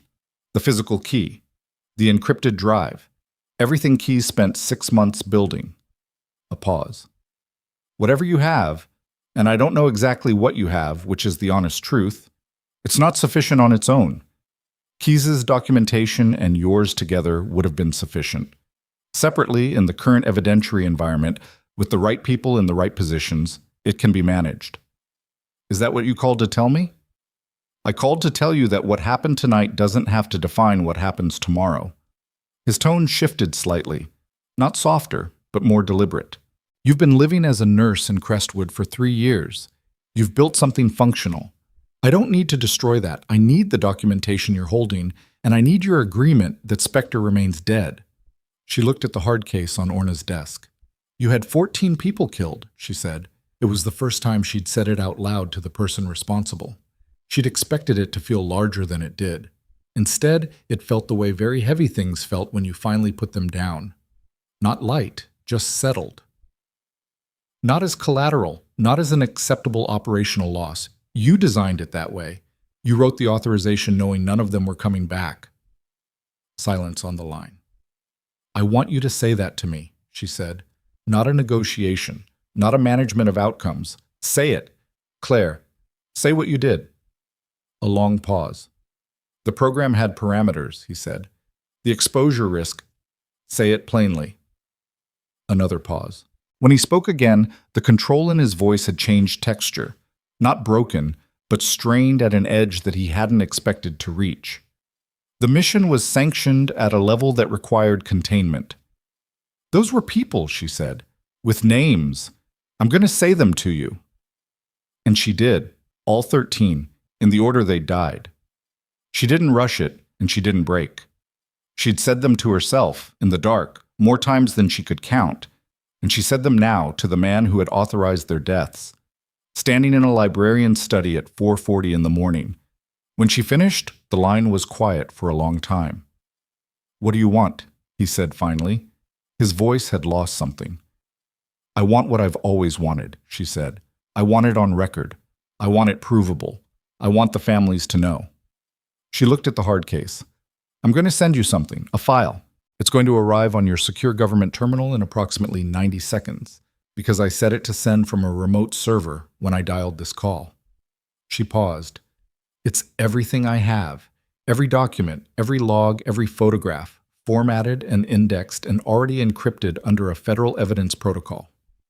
Silence. "It's not going to your terminal alone," she said. "It's going to 4 addresses simultaneously, 2 DOJ prosecutors I researched independently over the past 3 years, 1 federal judge whose record I read for 6 months before I decided she was clean, and 1 journalist whose work I've followed for 8 years and who has been trying to get a source inside this specific program for most of that time." She paused. "You can't call 4 of them off before one of them acts, and you can't call any of them off without making calls that will themselves become evidence." The line was very quiet. "The file I just sent you," she said, "is a courtesy, so you can read what they're reading." She heard him breathing. "The documentation you took from the courthouse," she continued. "Keyes's files. Those are the physical originals, and yes, they matter. But everything in them is duplicated in what I just sent. He and I built our cases independently, and they corroborate completely." She stopped. "You spent 8 months mapping an investigation. You found everything Keyes had. You never found me because you didn't know I existed. And I've had 8 years to prepare for the possibility that when this broke, it would break fast and I'd need it to be unstoppable." Another long silence. "You're going to want to call your attorney," she said. "Before 6 a.m., I'd estimate." She ended the call. She sat for a moment in the chair at Orna's desk. The house was quiet. From the kitchen, she could hear the small sounds of an electric kettle. The tea was cold and she wasn't going to drink it, and Orna was going to tell her that was a waste. Her phone lit up. "Car." She answered. "Did it come through?" 4 minutes ago." His voice was different. She'd heard versions of this register before. The specific quality of someone who has received confirmation of something they'd suspected but hadn't been able to prove. And the confirmation is not a relief exactly, but something more complicated. "Sorrell's been on it since it arrived. She says the financial trace she's been running for 4 months locks directly to the authorization chain in your documentation." A pause. "The signature on the mission brief." "Yes." "Galt." "Yes." A longer pause. "He just made 3 calls in the last 6 minutes. We've been monitoring his line since Sorrell flagged him 2 hours ago." Another pause. "One of the calls was to his personal attorney. 1 was to a number we're still tracing. The 3rd was to an airline." "He's going to try to move," she said. "We know. We have people at his residence and at Crestwood Regional. He's not going to move." She heard Carr speaking to someone in the background, brief and clipped, and then back to her. "There's one more thing." She waited. "The box. From the courthouse. We found the vehicle that picked it up. It was abandoned in the municipal lot on 5th and Kellner. The box is in it." A pause. "Intact. Unopened." She sat with that. "He didn't open it. Either he didn't have time or he didn't think he needed to," she said, "because he thought the address in the boot was going to put me in a location he controlled before I could use what I had." She thought about that. About the calculation Galt had made. Find her, contain her, and the documentation became manageable. Without her to authenticate and deliver it, even strong evidence could be challenged by the right legal team for the right amount of time. He needed me more than he needed the files. That was his mistake, Carr said. She didn't respond to that. It was accurate, but it wasn't the part she was thinking about. She was thinking about the 14 names.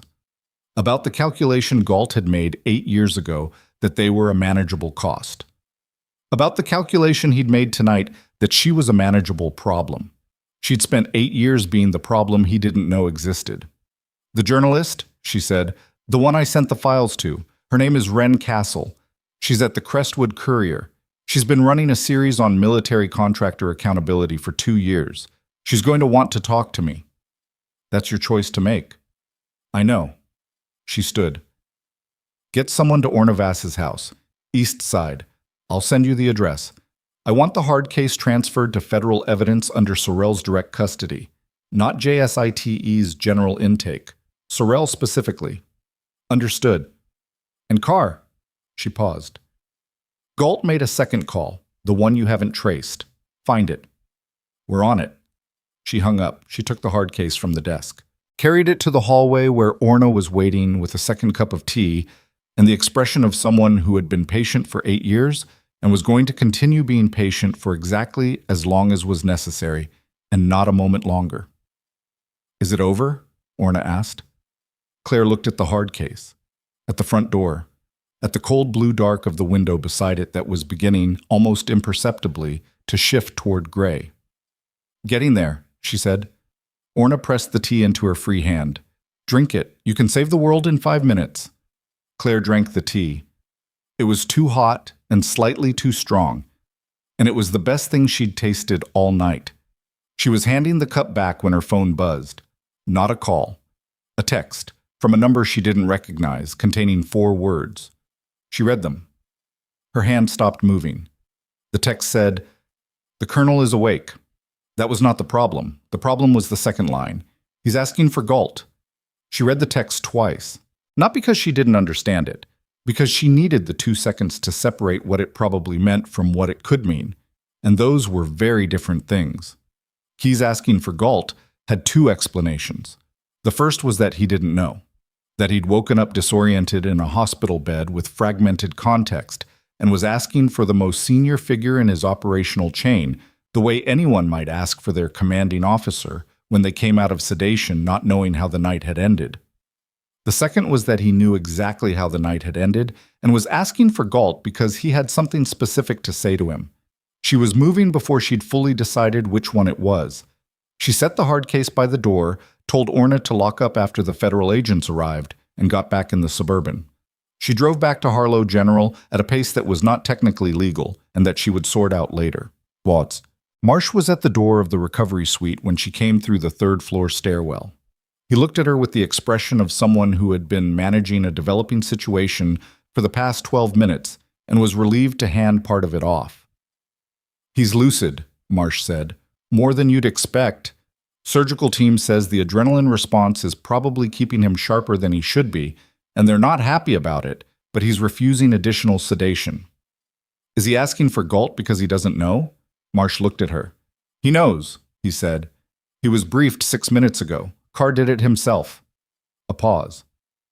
He still wants to see him. She pushed past Marsh into the suite.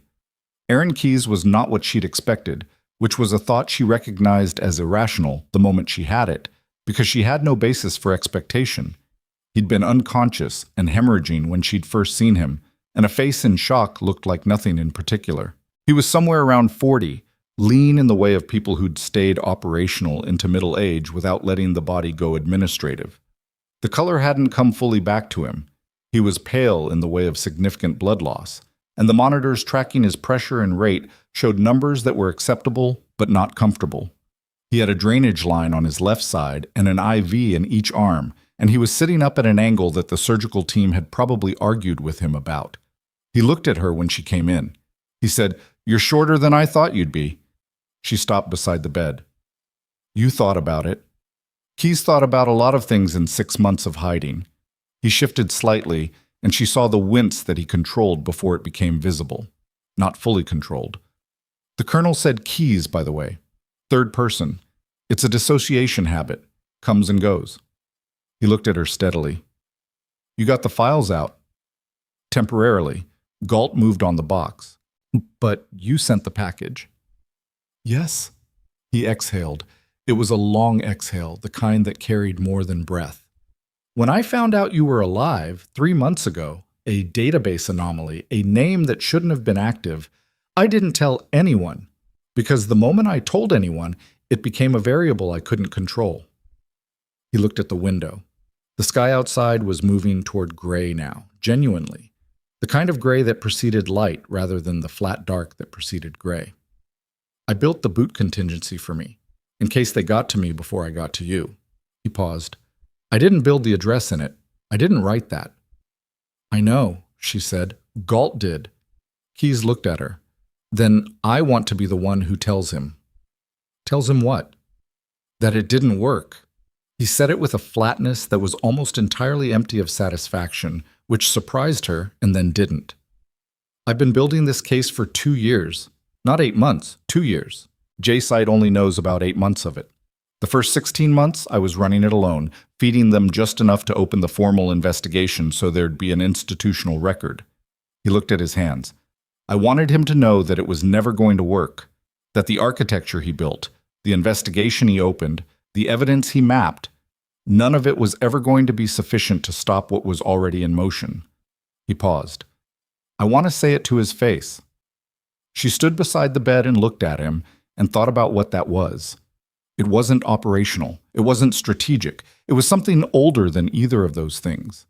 The need to be seen by the person who had decided you were expendable. The need to be present at the moment when that person understood they had miscalculated. She understood it. She'd spent 8 years not knowing if she'd ever get to do the same thing, and she understood it completely. He's going to be in federal custody by 6 a.m., she said. You may not get the conversation you're picturing. I don't need a conversation, Keyes said. I need him to be in a room where I can see him before they take him.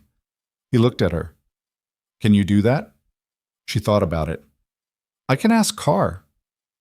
Then ask. She asked Carr. Carr said no 3 times and then said yes, with conditions, which was the rhythm of most things that were technically outside protocol, but that served a purpose someone in authority was willing to acknowledge. The conditions were federal agents present, no recording equipment on Keyes' side, and a time limit of 10 minutes. Keyes accepted without negotiating. They brought Galt in at 5:41 a.m. He looked like someone who'd spent the last 90 minutes making calls that hadn't worked and was now in the process of updating his internal model of the situation. He was dressed formally, suit, which seemed incongruous at 5:41 in a hospital recovery suite, but then he'd been awake and dressed when they arrived at his residence, which told its own story about how the night had felt from his end. He was 61, with the bearing of institutional authority that was currently in the process of becoming something else. And he was managing that process with a quality of control that would have been impressive in different circumstances. He looked at Keyes, he looked at Claire. His expression when he looked at Claire was the one she'd been half expecting and half bracing for, the expression of a man recalibrating, in real time, what the woman standing in the recovery suite in a nurse's jacket with bruising visible on her forearms actually was. She watched him reach for the version of her he'd built in the last few hours, the intelligence he'd gathered, the profile he'd reconstructed, and find it was not adequate to what was in front of him. Keyes spoke first. I need you to understand something, Keyes said. His voice was steady. The monitors beside him showed elevated rate. He was working harder than he looked, but his voice was steady. Not for your benefit, for mine. He looked at Galt directly. You opened that investigation to find out what I had. You've known for 8 months what the evidentiary trail looks like. You have never, for 1 second of those 8 months, believed that what you did was wrong. He paused. I know that. I'm not asking you to say it was wrong. I'm telling you that you're going to spend the rest of your life in rooms that you don't choose, answering questions you don't want to answer, and the documentation that makes that happen was built by people you decided weren't worth keeping alive. He stopped. I wanted to say that to you directly. Galt looked at him for a moment, then Galt looked at Claire. You really were just a nurse, he said. He meant it as something diminishing. The instinct was visible, the reaching for a frame that made her smaller, and then he heard it as he said it and something in his face changed, because it wasn't diminishing. It hadn't been diminishing all night, and he knew it now in a way he hadn't when he'd said it, and the knowing sat in the room like a weight. She didn't respond. Time, said the federal agent at the door. Galt was taken out. Keyes watched him go. Then he settled back against the pillow with the controlled deliberateness of someone managing significant pain and pretending it was just tiredness. Okay, he said. Okay, she said. They didn't say anything else for a moment. I'm going to be here for a while, he said, recovery-wise. You had a femoral laceration and 2 additional GSWs. You're going to be here for longer than a while. Will you still be working this floor? She looked at him. It was a question she hadn't answered yet, even for herself. I don't know, she said. He nodded, closed his eyes. The monitors ran their even, quiet rhythms. She left him to sleep. Warren Galt was formally arrested at 6:14 a.m. in the east parking lot of Harlow General Hospital, which was not where anyone had planned for it to happen, but which was where the federal agents intercepted him as he was being transferred to a vehicle, having attempted calmly, almost admirably, to request a route change that would have taken him through a different processing facility. The request was denied. The arrest was witnessed by 4 hospital staff who were arriving for the early shift and who would later describe, with varying degrees of accuracy, what they'd seen. It was witnessed by a security guard who had woken up 40 minutes ago and was still catching up on events. It was witnessed by Dr. Marcus Hale, who had come down from the OR at 5:58 after the colonel's surgery and was standing at the ambulance bay getting air when the vehicles pulled in. Hale stood at the edge of the lot and watched a deputy director of federal intelligence be placed in custody, with the particular stillness of a person whose understanding of the night was assembling itself in pieces. He was still standing there when Claire came through the ambulance bay doors. She hadn't slept. She was wearing her jacket over scrubs and her hair had lost whatever order it had had at the start of the shift, and her forearms hurt when she moved them at certain angles, and she was drinking the worst coffee in the building, which was the family waiting area coffee, because the break room was occupied by 3 federal agents, and she hadn't wanted to negotiate for the machine. Hale looked at her. She looked at him. He had, she knew, been in the OR for most of the night. He'd walked in on a patient who'd needed a femoral repair, and he'd done it. Well, by all accounts, the surgical team had said the repair was clean, and he'd come down into a parking lot where federal agents were arresting people, and he was assembling a picture of the night that didn't match any version of events he'd had access to. The trauma patient, he said. He's going to make it, she said. Who is he? A military officer. Hale looked at the vehicles moving out of the lot, and the men who were zip-tied in the east corridor. Opposition. A long pause. Hale was not a stupid man. She'd never thought he was a stupid man. She'd thought he was a person who had organized his professional world in a way that put him at the center of the competence map and left insufficient room for the possibility that the people below him on the org chart might be doing things he didn't understand. The way you managed that patient last night, he said, when he came in, that's not training you get here. No, she said. Where did you get it? She drank the bad coffee. It was genuinely terrible. A long time ago, she said. In a different life. He looked at the lot, looked back at her. I owe you an apology, he said. He said it with the difficulty of a person who knew they owed it and was paying it anyway. Not for last night specifically, for how I've treated you on this floor. He stopped. I've been dismissive, consistently, and I am sorry for that. She looked at him. The apology was real. She could tell the difference. Thank you, she said. Not warmly, but genuinely. He nodded. He seemed like he wanted to say more and then thought better of it, which was probably the right call. He went back inside.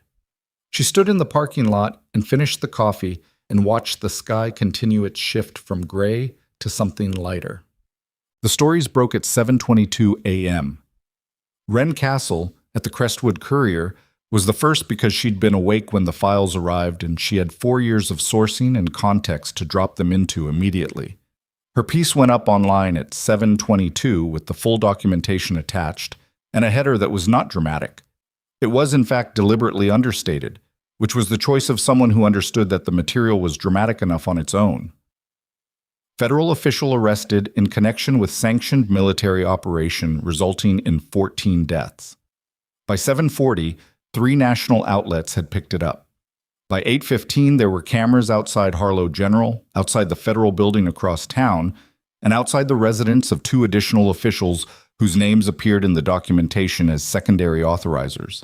By 9 a.m., 2 of those officials had retained attorneys. One of them issued a statement through a spokesperson that used the word cooperation 4 times in 6 sentences, which was the linguistic equivalent of someone turning around slowly with their hands up. The 4th official, a contractor side authorization, a name that hadn't been in the JSY TE investigation at all, was located in a hotel in another city. He had checked in the previous afternoon, which put him away from Crestwood for the night in a way that looked, initially, like coincidence, and then very much didn't. He was taken into custody at 9:40. Carr called her at 10:05. She was in the break room with actual break room coffee, which was a significant upgrade, sitting at the corner table that no one usually sat at because it was wedged between the cabinet and the wall and required commitment to reach. 4 in custody, he said. Galt, the 2 secondary authorizers, and the contractor contact. He paused. We're building the case for the families. The notification process starts this afternoon. NOK contacts for all 14 personnel. He paused again. We need your formal testimony. For the record. I know. Sorrell is going to run the evidentiary review. You asked for her specifically, and she's agreed. Good. There's one more thing. His voice changed slightly. JSITE's Inspector General is initiating an internal review of how the investigation was run under Galt's access. That's going to be uncomfortable for a number of people. It should be, she said. Yes, Carr agreed. It should be. He stopped. The file I brought you last night, the exoneration stamp, that was... I want to be clear, that wasn't something I prepared in advance. I had it prepared 2 weeks ago when Sorrell's analysis gave us enough to move on. I didn't know who we were looking for. I didn't know Spectre was you. He paused. I'm telling you that because I think it matters that I wasn't walking in there with a transaction in mind. She thought about that. It does matter, she said. Thank you for saying it. Your testimony, he said. When you're ready. Give me the day, she said. I'll come in tomorrow. What? Melissa found her in the break room at 10:30. She sat down across the corner table with the particular determination of someone who had spent several hours being professionally capable in a crisis, and was now in the aftermath of that and had things to say. The staff have questions, Melissa said. I figured. Most of them don't know what happened. They know there was a security event. They know federal agents were here. They know Dr. Hale was unusually quiet this morning, which is its own kind of event. She folded her hands on the table. Jonas thinks you're a spy. Jonas is 23. He's not wrong. Claire drank her coffee. Melissa looked at her. This was a different look than the look from the middle of the night. Not the urgent, processing look of someone receiving operational instructions, but the look of someone trying to fully see a person they'd been seeing for 3 years through a specific and insufficient lens.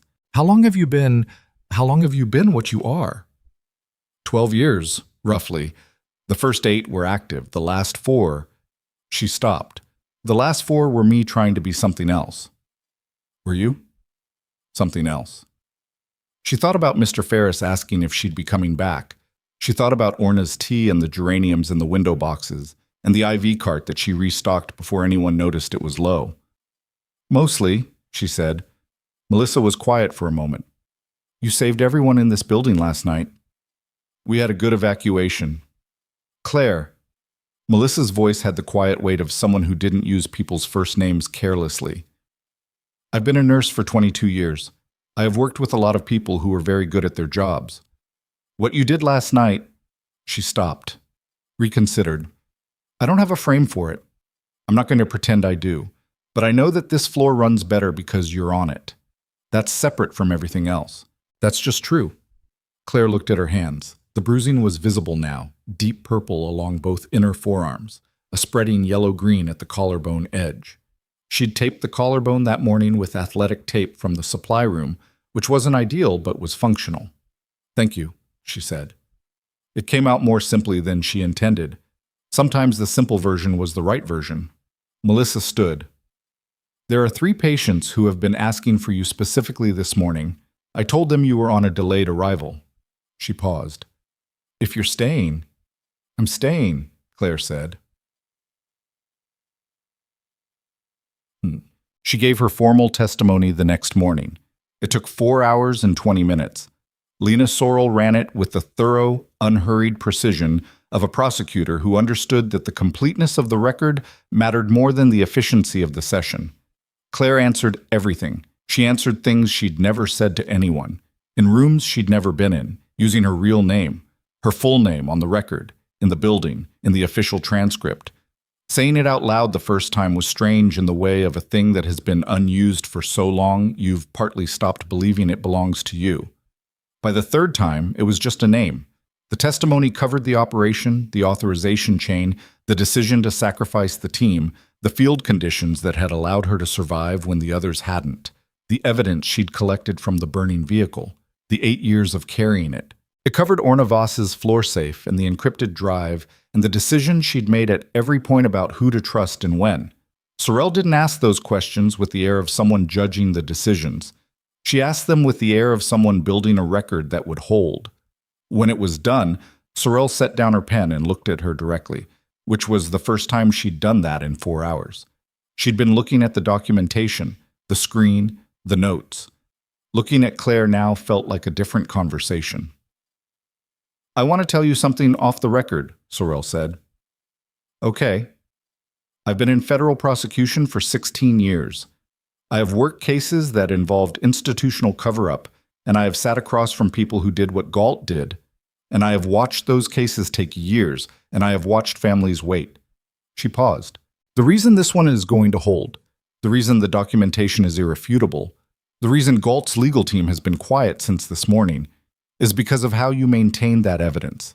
The chain of custody you built, the corroborating documentation, the way you cross-indexed it with Keyes' independent research." She stopped.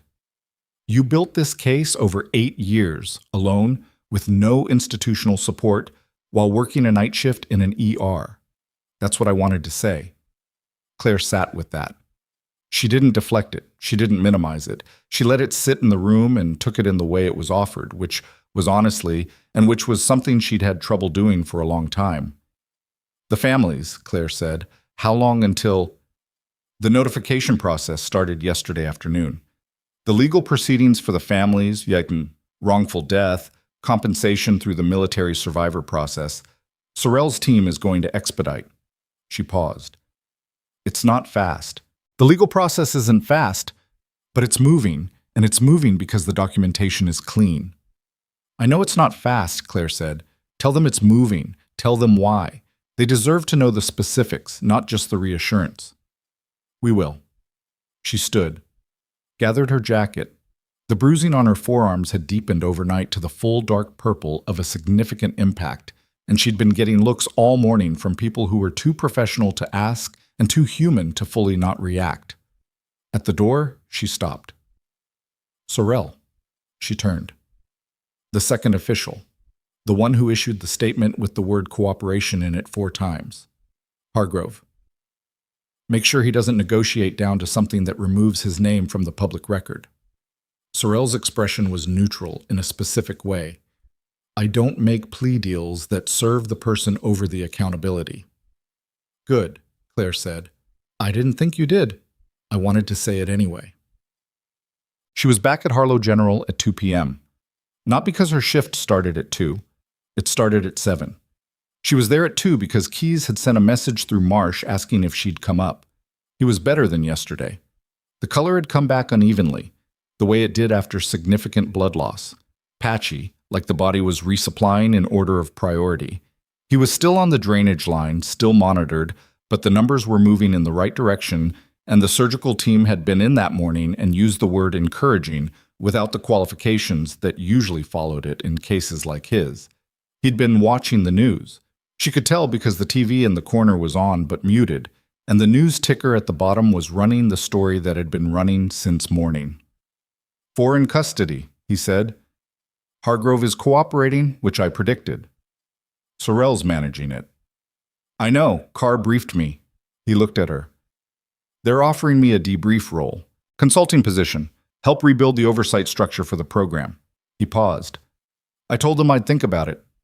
Are you thinking about it? I'm thinking about it from a hospital bed on a drainage line, which limits the quality of the thinking. He looked at the muted TV. What are you going to do? I have a shift at 7. After that? She looked at the window. The afternoon light was flat and pale, the particular flat pale of late autumn in Crestwood.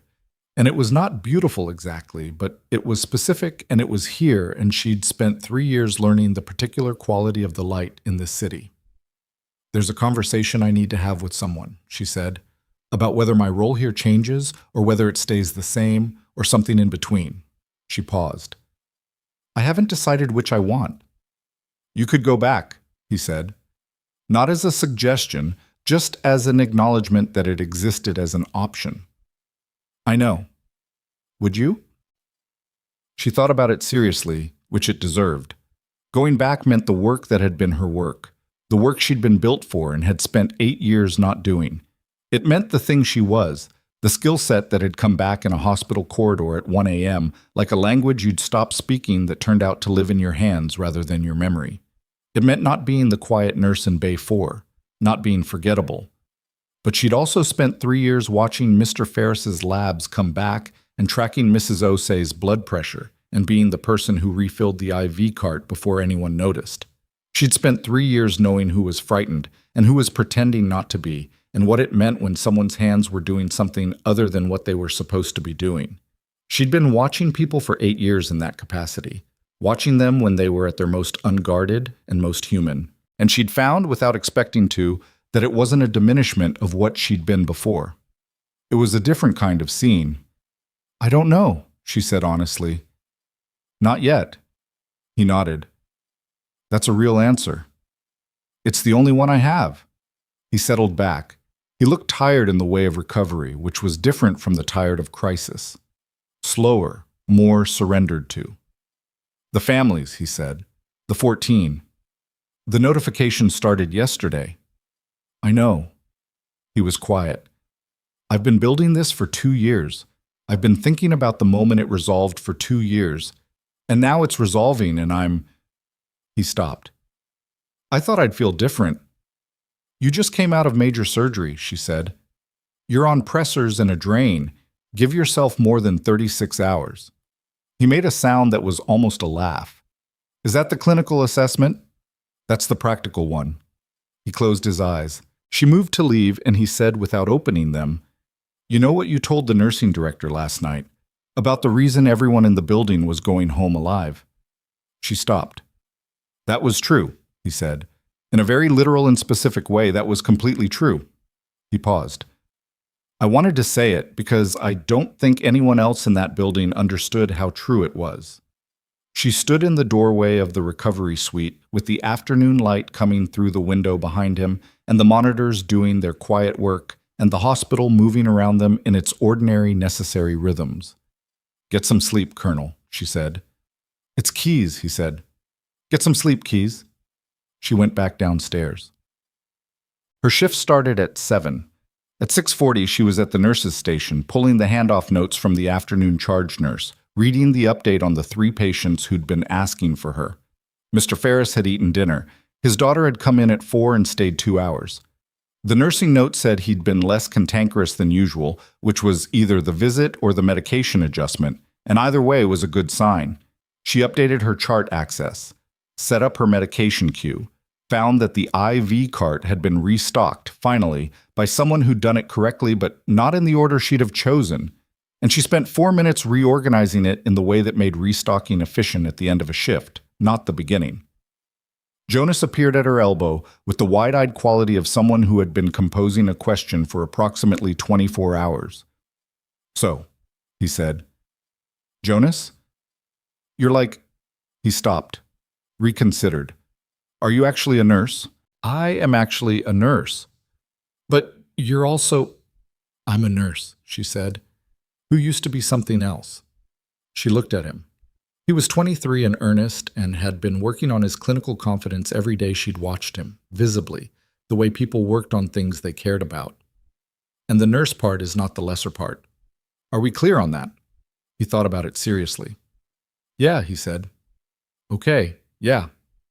Good. She handed him a chart. Mr. Ferris needs his 10 o'clock labs drawn before 8. He'll complain, but he'll comply if you tell him it affects his discharge timeline. Jonas took the chart, started to go, then turned back. Claire. She looked up. Thank you, he said. For, the other night. He gestured vaguely at the general direction of the east corridor, the stairwell, the ceiling, the entirety of the last 36 hours.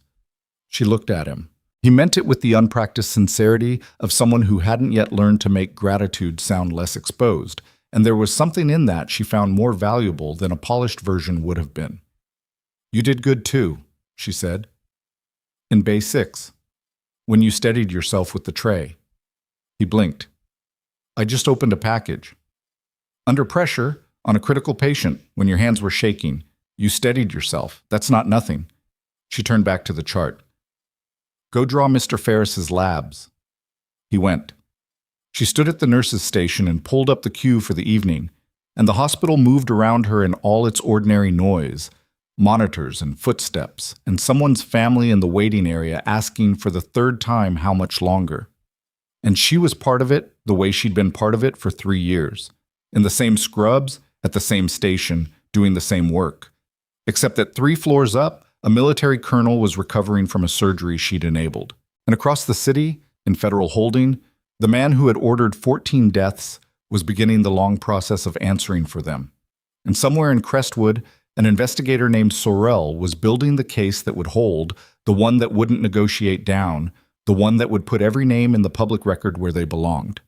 And in 13 households, she'd looked up the numbers she'd needed to know, families who had spent 8 years without the truth were going to have it, imperfectly and painfully, and in the way that truth arrived after long absence, which was never clean and was always better than the alternative.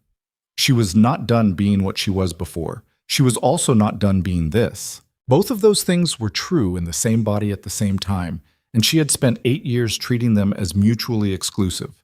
And she understood now that they weren't. That the skills she'd carried forward into this work and the work itself had never been as separate as she'd tried to make them. That the precision and the attention and the particular quality of care she'd brought to this floor, every shift for 3 years were the same precision and attention and quality of care, running through a different set of circumstances. You didn't stop being what you were. You carried it. You used it where it was needed. And sometimes the place it was needed most was exactly where everyone expected least. Dr. Hale came through the station at 7:12 on his way to evening rounds, and he stopped. He didn't say anything formal. He just stopped and looked at her chart work and said, "Good to have you back," and kept moving. She watched him go. "Good to have you back." From him, that was a paragraph. She filed it and moved on to the next chart. Outside, Crestwood was doing what cities did when significant things happened inside them, absorbing it, talking about it, processing it in all the distributed, noisy, imprecise ways that humans process things. The news cycle would run for days. The legal proceedings would run for longer. The families would carry it for the rest of their lives, in the way that the absence of someone changes the shape of everything after, and the truth doesn't undo the absence, but it changes what you do with the shape. That was the work that mattered. Not the operation, not the evidence, not the arrest. The fact that somewhere tonight, someone who had been waiting 8 years to know what had happened to someone they loved was going to be told.